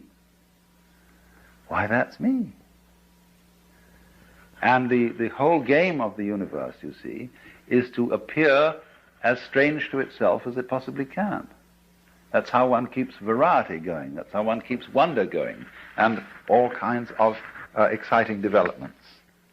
How different can you get? In the beginning, the Lord said, get lost, to himself, you see. So we shall find, for example, that space that you see all around you and containing you. And you can feel space in many ways. Space is not only something that comes through the eyes. The movement of your arms, if with closed eyes, for a blind person, is his way of knowing space. And you can hear space audibly. Lots of sounds appear to be in restricted spaces or ample spaces. And silence that goes with sound corresponds to space. And even St. Thomas Aquinas, that old Catholic theologian, said that good derives its virtue from evil, just as it is the silent pause that gives sweetness to the chant. So, but space, you see, that seems to contain, space is one's mind. This was common sense to people living in the early Renaissance, for example, at the time of Dante. There are many references in Dante's poetry to the identity of mind and space. And likewise in a 8th century text in China, the Sutra of the Sixth Patriarch, he likens the nature of mind to the nature of space. He says, just as space contains all the sun and the moon and the stars and the people and the mountains and the forests, so the nature of mind, the nature of consciousness, the nature of oneself contains all these things. So you see that if you think that way, you have an image of man that is global, that is very different from the image in which man is defined as bounded by his skin. That's a prejudice. We think now, for example, I have my own private thoughts. Well, nobody has private thoughts, because one thinks in images and words, and these words and images are derived from the whole thought structure of the society in which you live. We think thoughts. The domain of mind is very similar to the grid structure of an electric power supply system. You know, what happens is there's a network of power stations and transformers so arranged that if one of them gives out and fails to supply a certain area, immediately the grid connects them with other sources of power. Well, in rather a similar way, our minds are connected. Let's take one very obvious example of it. What Northrop Frye calls the order of words. The order of words is all existing literature, both rhetoric, what is spoken, of course, and what is written down. Now, it's his theory that as a scholar of literature and the history of literature, he can take any piece of writing of a reasonable length and tell you when it was written. Because everything that is written and said is inescapably related to the whole order of words. And it's amazing what little things you might not notice would give you away. Because he can say, well, obviously he has read this, thinking, say, of a particular novelist or poet. So it must come after the date when that novel was published. But he couldn't possibly use an expression like that to say, for example, that it was a capital day. He would never use that expression living, say, in contemporary 20th century America. That's a Victorianism, or it's an Edwardian way of talking. And so by all sorts of little clues like that, the scholar can pin down a piece of writing to when it was written, you see? That is because every individual piece of writing is a function of all writing that's being done. Well, now that's a very specific and almost crude illustration of something that's going on in a far more complicated way than that. It isn't only all writing, all thinking is being done in relation to the total order of thought. And in a still more subtle way, all living is being done in relation to the total order of life, to what de Chardin calls the biosphere, and it goes way beyond that, because of the vast interplay of what we now call gravitational and electrical fields, which embrace everything that there is. That is why the ancients when a person was born, cast his horoscope. That was a map of the universe at the time of that person's birth. And therefore it was a drawing of his soul. Because the soul is not inside the body. The body is inside the soul. The soul, your soul, is the whole universe as it is focused upon your organism. Now, of course, astrology is a very primitive science, and it interpreted the influence of the universe upon the individual in very crude ways, and it works mostly by good guesswork on the part of the astrologer. If you know how to tell fortunes at a fair, you will find out a great deal about how all these predictive psychic sciences work, because the client invariably gives himself away.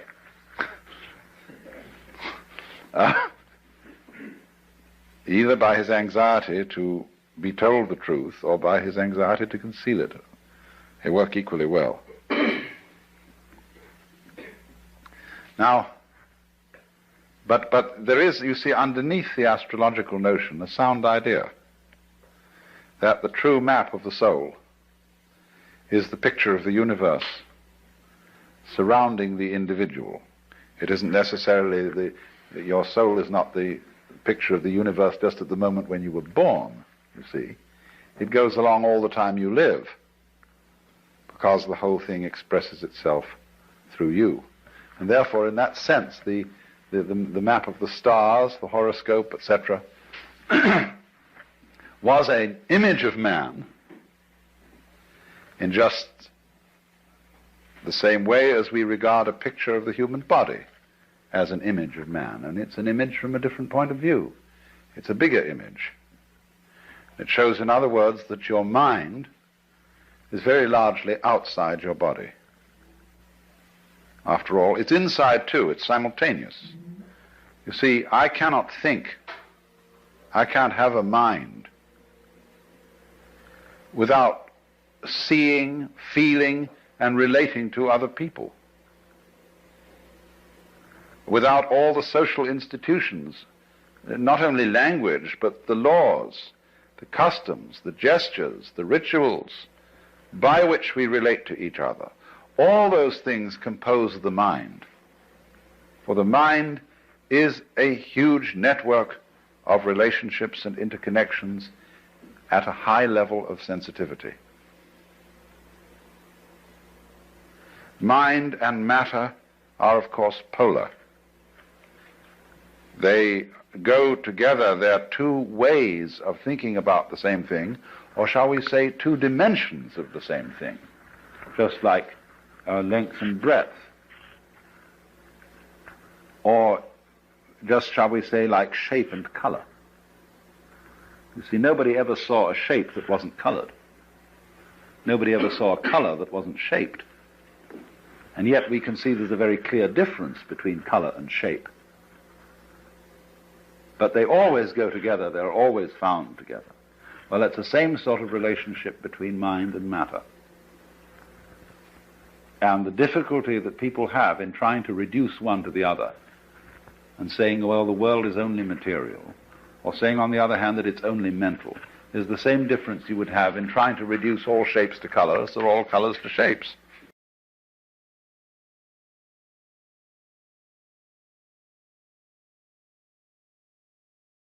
So perfectly, and yet stay so marvelously different.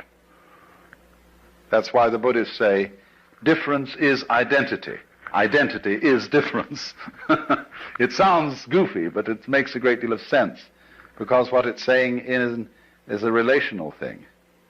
That you don't know what identity is unless you know what difference is, and you don't know what difference is unless you know what identity is. That relationship between so-called opposites is called in the Chinese technical Taoist vocabulary mutual arising. So they say to be and not to be arise mutually. High and low are mutually posited.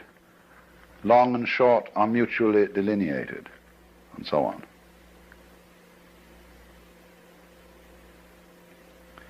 Now, what we see then is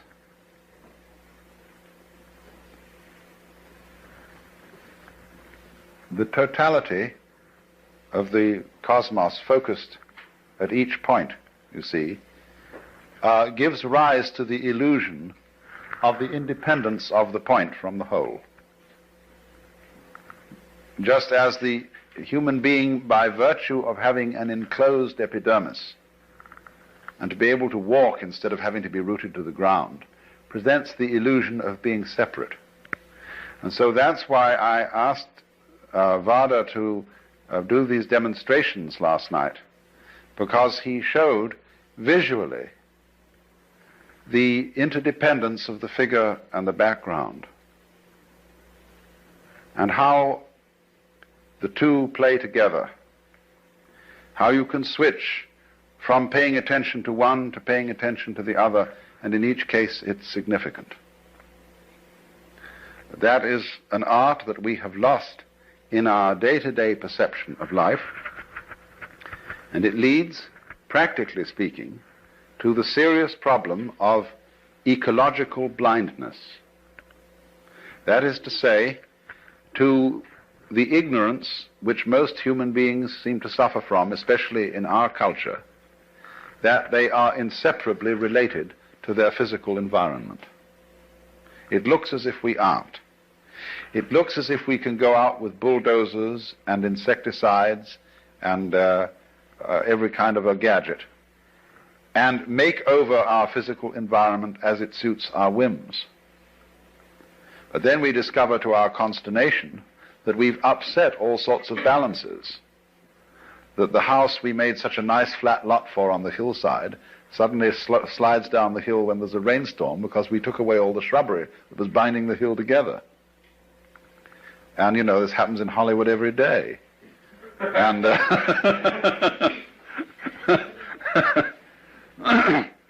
and nobody ever seems to learn. And that's, you see, there's this immense importance of overcoming the illusion of separateness. But people are afraid of that because they think it's communistic. They think that the grand style, the great thing about Western civilization is its stress on individual personality and its value.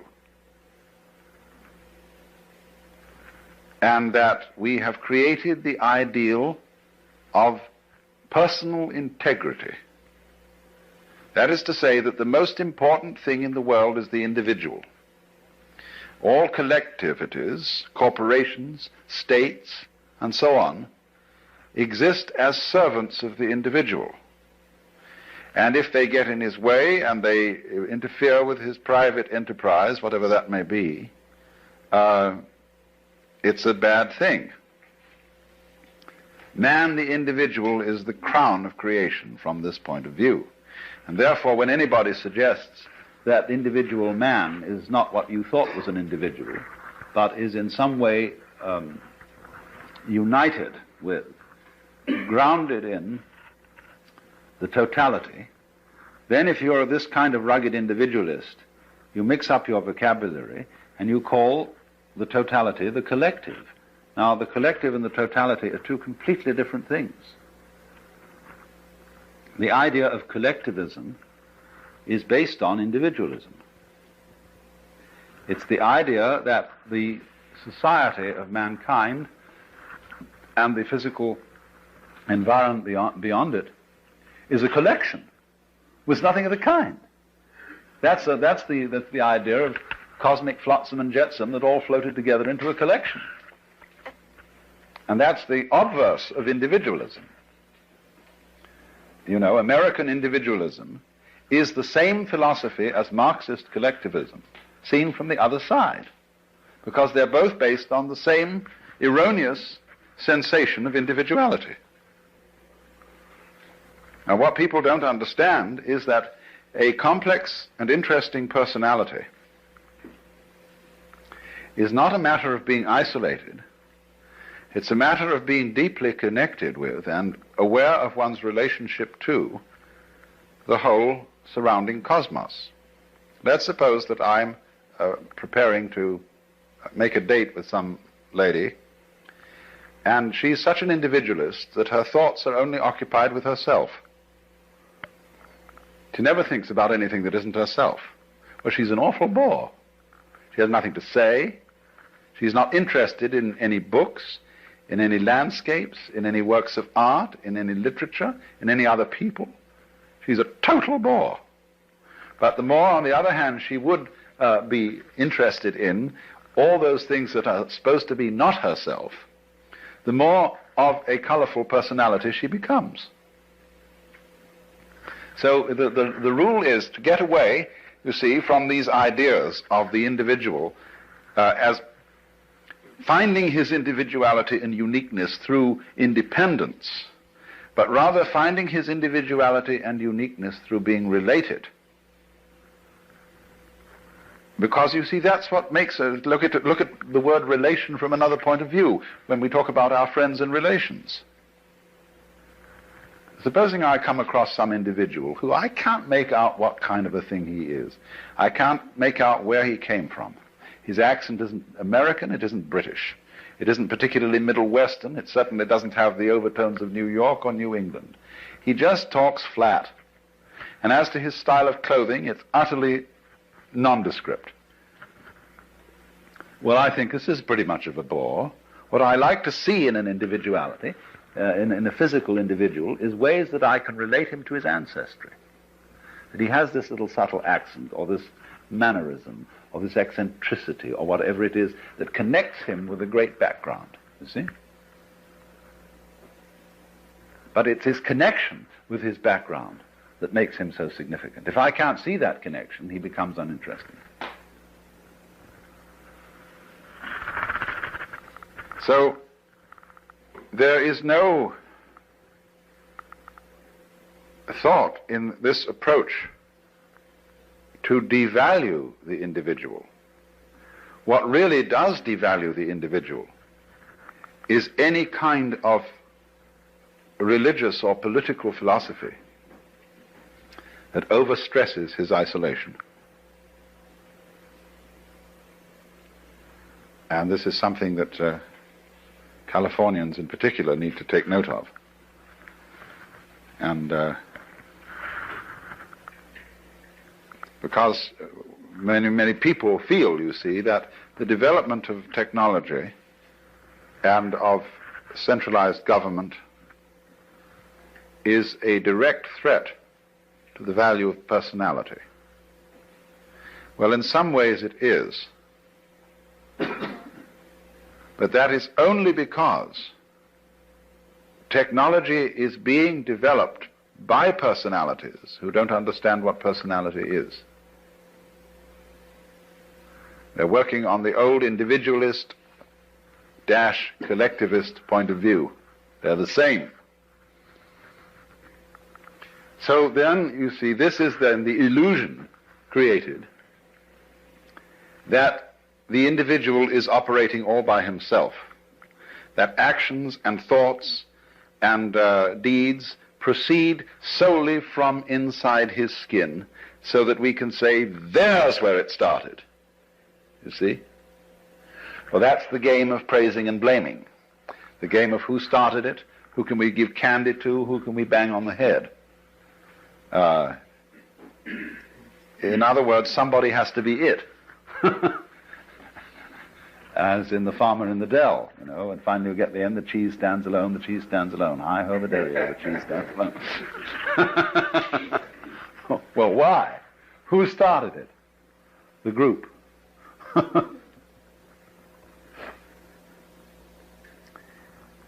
Well, another fear about this is that it absolves people of responsibility if they see through the illusion of separateness.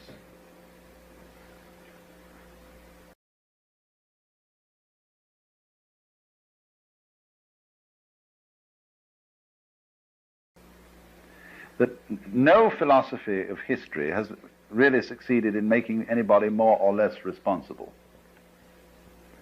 In other words, let's say that you are a Christian, a Catholic, of the old-fashioned medieval type, who believes that you've got an individual soul with free will and that you're under responsibility to God to obey his law, and that if you don't, the most disastrous consequences imaginable will befall you.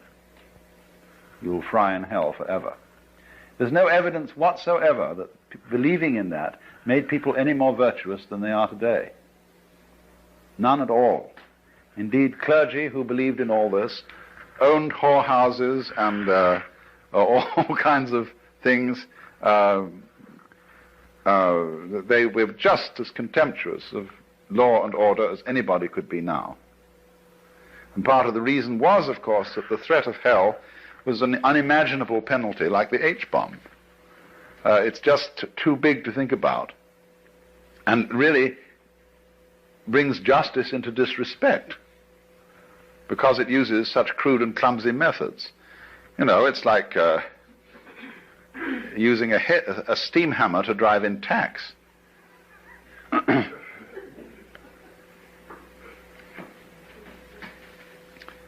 Responsibility is a thing like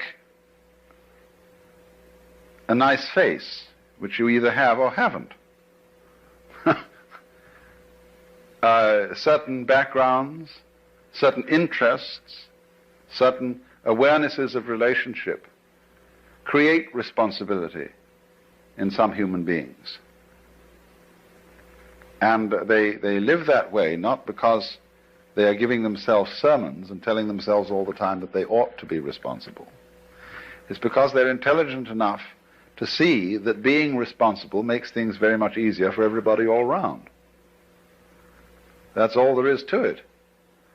And, of course, that's all is a big all, but you won't, what I'm saying is, the people who are frightened that other people will abandon responsibility never did have any way of thinking that would guarantee that people would be responsible. There is no such guarantee. If there were, we should be automata.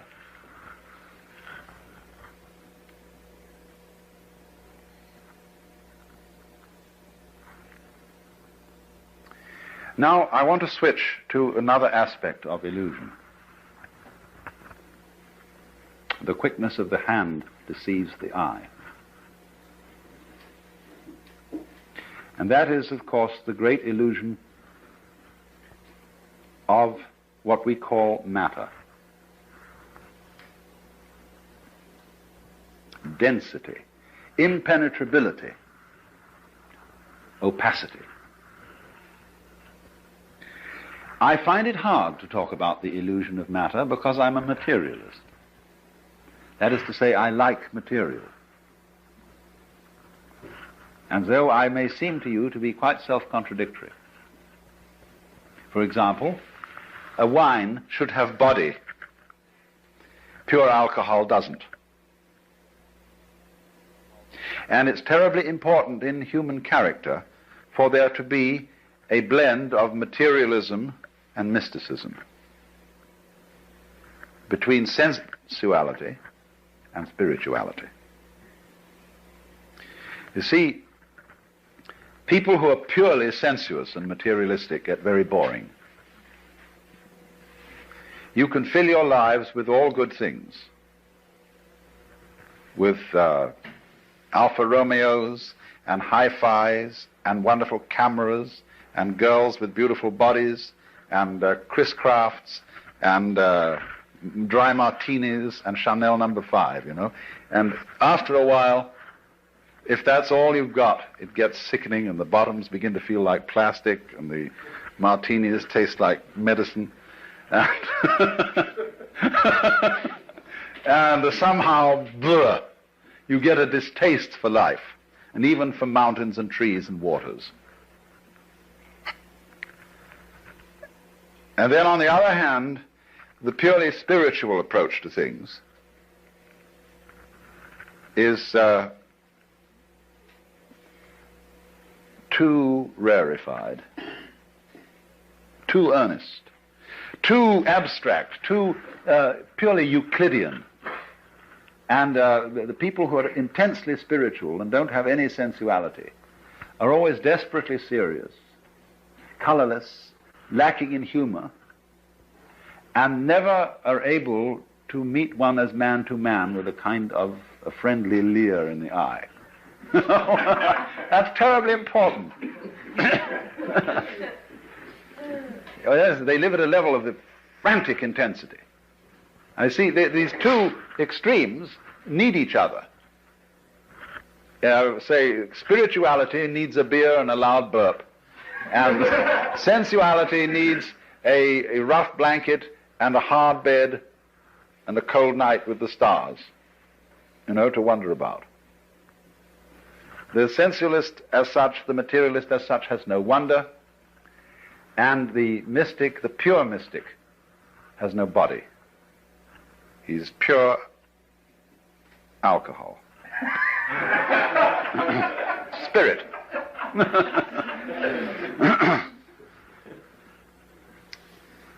So,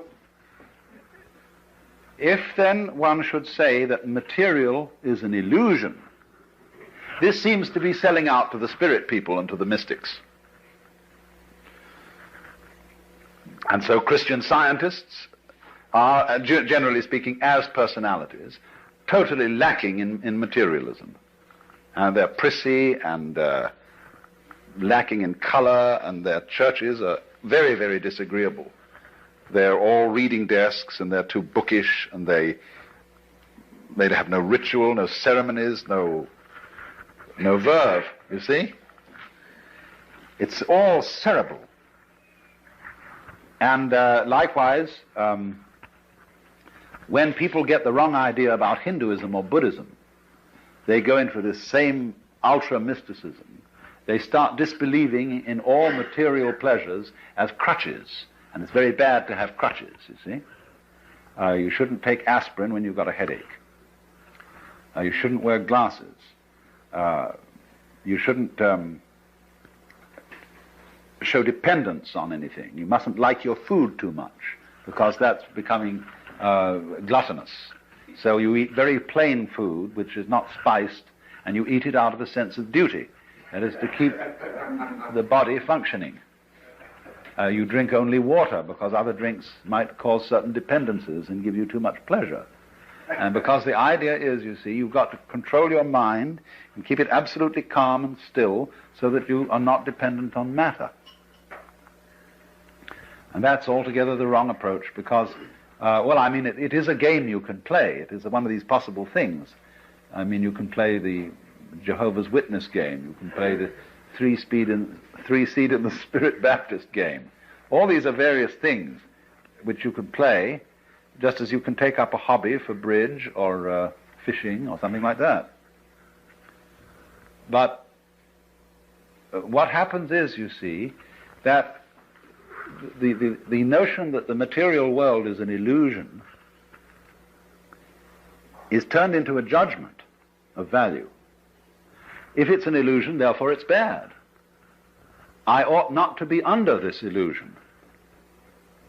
Well, the reality of the matter is that if you see that the material world is an illusion, you can enjoy it a great deal better than if you think it isn't. A true materialist, therefore, is one who knows that material is an illusion. Then he's not afraid of it. Then he can enter into the dance of material with real zest.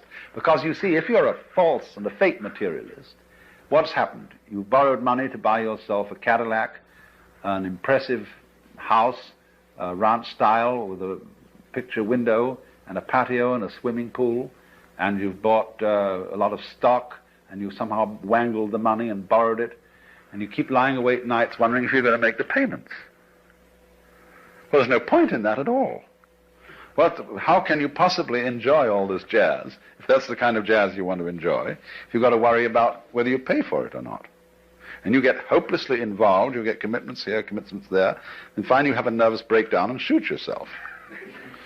The only way to enjoy material is to disbelieve in it, just as one can disbelieve in money. Then you can have zest for it, you see? Otherwise, it's much better to be poor. I mean, if you have no taste for this kind of life and no real interest in it, but feel that somehow you ought to have it for status reasons, it's much better to stay poor. Not have any of that stuff at all. So, then this is the important thing I'm trying to say. Material is an illusion, but a great illusion. And the point is to swing it, and not to run away from it on the one hand, or to get stuck on it in the other. Then you can play with it. It's just like a wheel going round. If the wheel is too loose on the axle, it wobbles all over the place. If it's too tight, it won't revolve. But you kind of sit loose, you see, to this thing. Not too loose, though. Now, in what way, then, is the material world an illusion? Well, we know a lot about this now from our physics.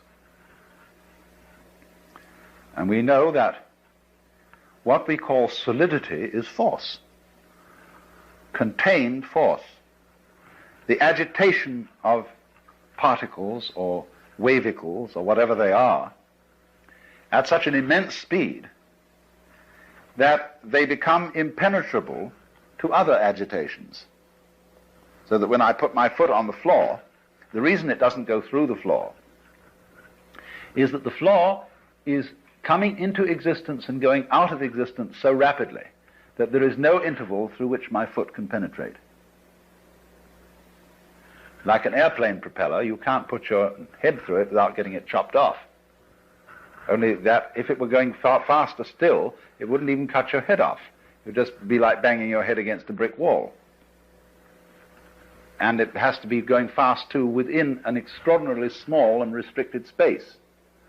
The airplane propeller is whizzing around through a considerable space in relation to the size of a head. But if it were going much faster, but through much smaller spaces, you see, then it would be like banging your head against a brick wall. So what we've got in our so-called physical objective world is a behavior of energy where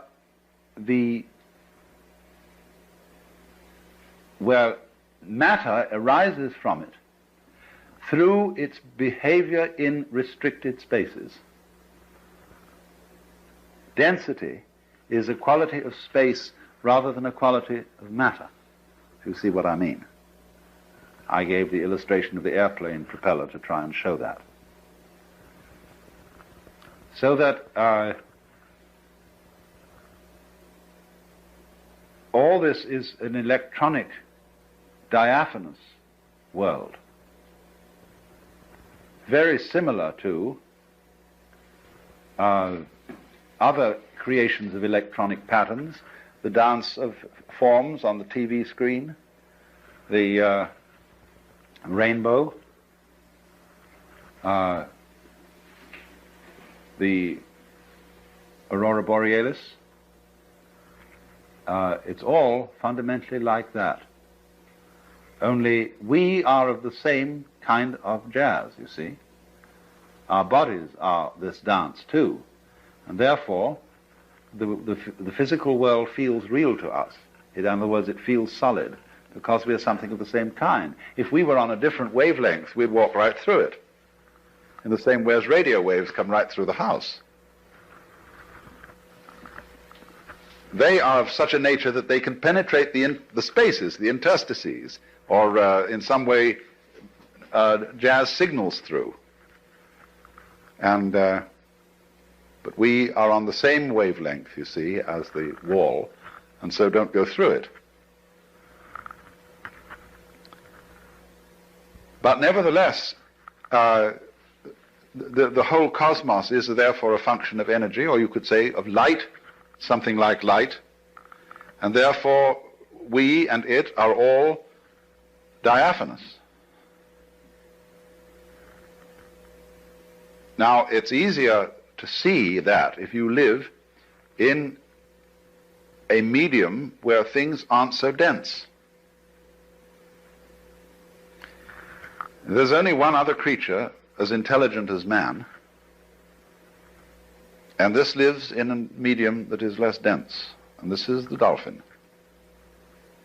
The dolphin is a mammal. And many millions of years ago, it seems that dolphins were living on the land. But they are very clever. And they decided that the land was no place to live. Because getting food was difficult, and you had to lug yourself around, and there were many, many bad shows about the land. It had very curious changes of temperature. It became unspeakably cold and unspeakably hot, and you had, in fact, to work. Well, no sensible person ever works. I never work, I get paid for playing. And everybody should do that. That's the mark of an educated man, is that eventually he gets a job where he's paid for playing. And a worker or a proletarian isn't necessarily a poor man. There are lots of poor, a poor man like, say, Selig Morgenrath or Eric Barker around here, they're not proletarians. A proletarian is a person who is fettered to the process of work. That is to say, to doing chores every day that he really doesn't like and that aren't in the least interesting in order to go on living. So the dolphins decided this is ridiculous, this land existence, and they went back to the water. And it's pretty easy to fish, you see. There are plenty of fish in the water and things to eat. As we know, the ocean is the greatest food supply in the world. And when they'd eaten a few fish or whatever they need, they decided just to have a ball. So the dolphin can get abreast of a ship, get one of the wakes coming out on the side, can set its tail at an angle of 26 degrees, and be pushed along by the ship. And it's not going anywhere. There's no reason to go along there. As if it had to get to another part of the sea is pretty much the same all through. But they're just going whoop, and whee, boom, and they chatter and dance, and they're really highly civilized beings.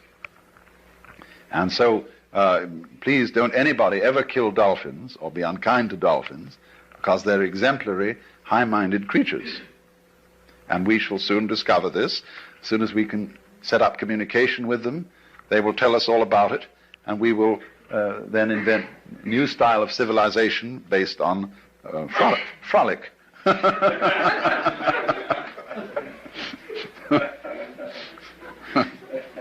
But you see, they dance in the mode of water. Now, human beings, as Toynbee has pointed out, as their civilization progresses, they begin to lose their roots. And they are less and less tied to the land. They go into the air. And what's going to happen if man develops without blowing himself to bits, if he can get over the hurdle, you see, that dangerous point, is that gradually all roads are going to disappear. And the earth will have centers of human habitation, you see, but no roads. They'll be as obsolete as railroad tracks, because everybody will fly. And once the medium of air is much more fluid than the medium of water. And as we fly, you see, on the land, your values are all values of permanence, solidity, firmness. They're architectonic in the sense of our great stone structures, pyramids and things like that. But in the air and on the water, all values are fluid. And what you have to know to be a good airman is, of course, stars. Like whitethroats and other migrating birds migrate by the stars. Imagine. But once you start relating yourself to the stars, you realize that you're living in a universe where directions are all relative. And you become a being capable of existing in non-solidity. And that's why Buckminster Fuller, believed that all techniques and really all culture came from the sea. The men who first learned to sail were the wise men. He has a fantastic idea that there were initiates, great priests who were ship's captains, and that though some of their humble seamen didn't know all the secrets, that these priests were the first people who knew that the world was round. And that that gives one an entirely different theology, you see, than if you believe that the world is flat. And so from the priests of the ocean, the landsmen learned how to use cranes, blocks and tackles, how to build, what a good house an overturned ship made. And so to this day, a cathedral has a nave as its central auditorium, nave from Latin navis, ship, showing the connections between ships and the first temples.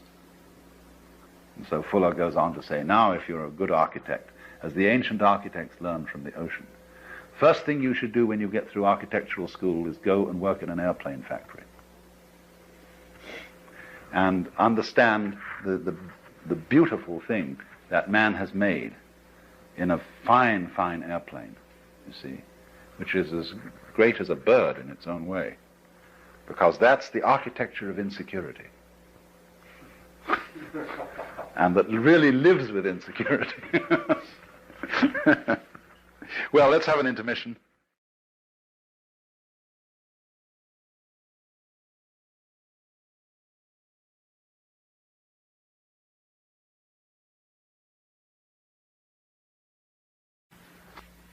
I was discussing the plausibility of two essential features of the philosophy of illusion. The question that we have to decide whether to take life seriously or not, that is to say, whether the plot is comic or tragic. And if it's tragic, you see, must we say that it's ultimately tragic? And the question, and if it's tragic, you see, must we say that it's ultimately tragic? And the question of who are you? And are we to say that I myself, right down at root, am just a little kind of jerk of some kind that really has nothing to do with this cosmos, but just arises in it and is here on sufferance for a short period and then absolutely nothing follows, you see? Or the alternative to that is what I really am, the same as the whole thing, that is, the works, the it, or whatever you want to call it, Brahman, God, the Tao, the great void, the Buddha nature, I don't care, the self, anything, any name you want. And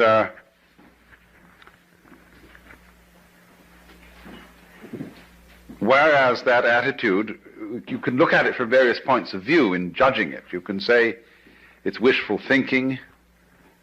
You can say that it's insufferable pride. But the point of the matter is, as I tried to show,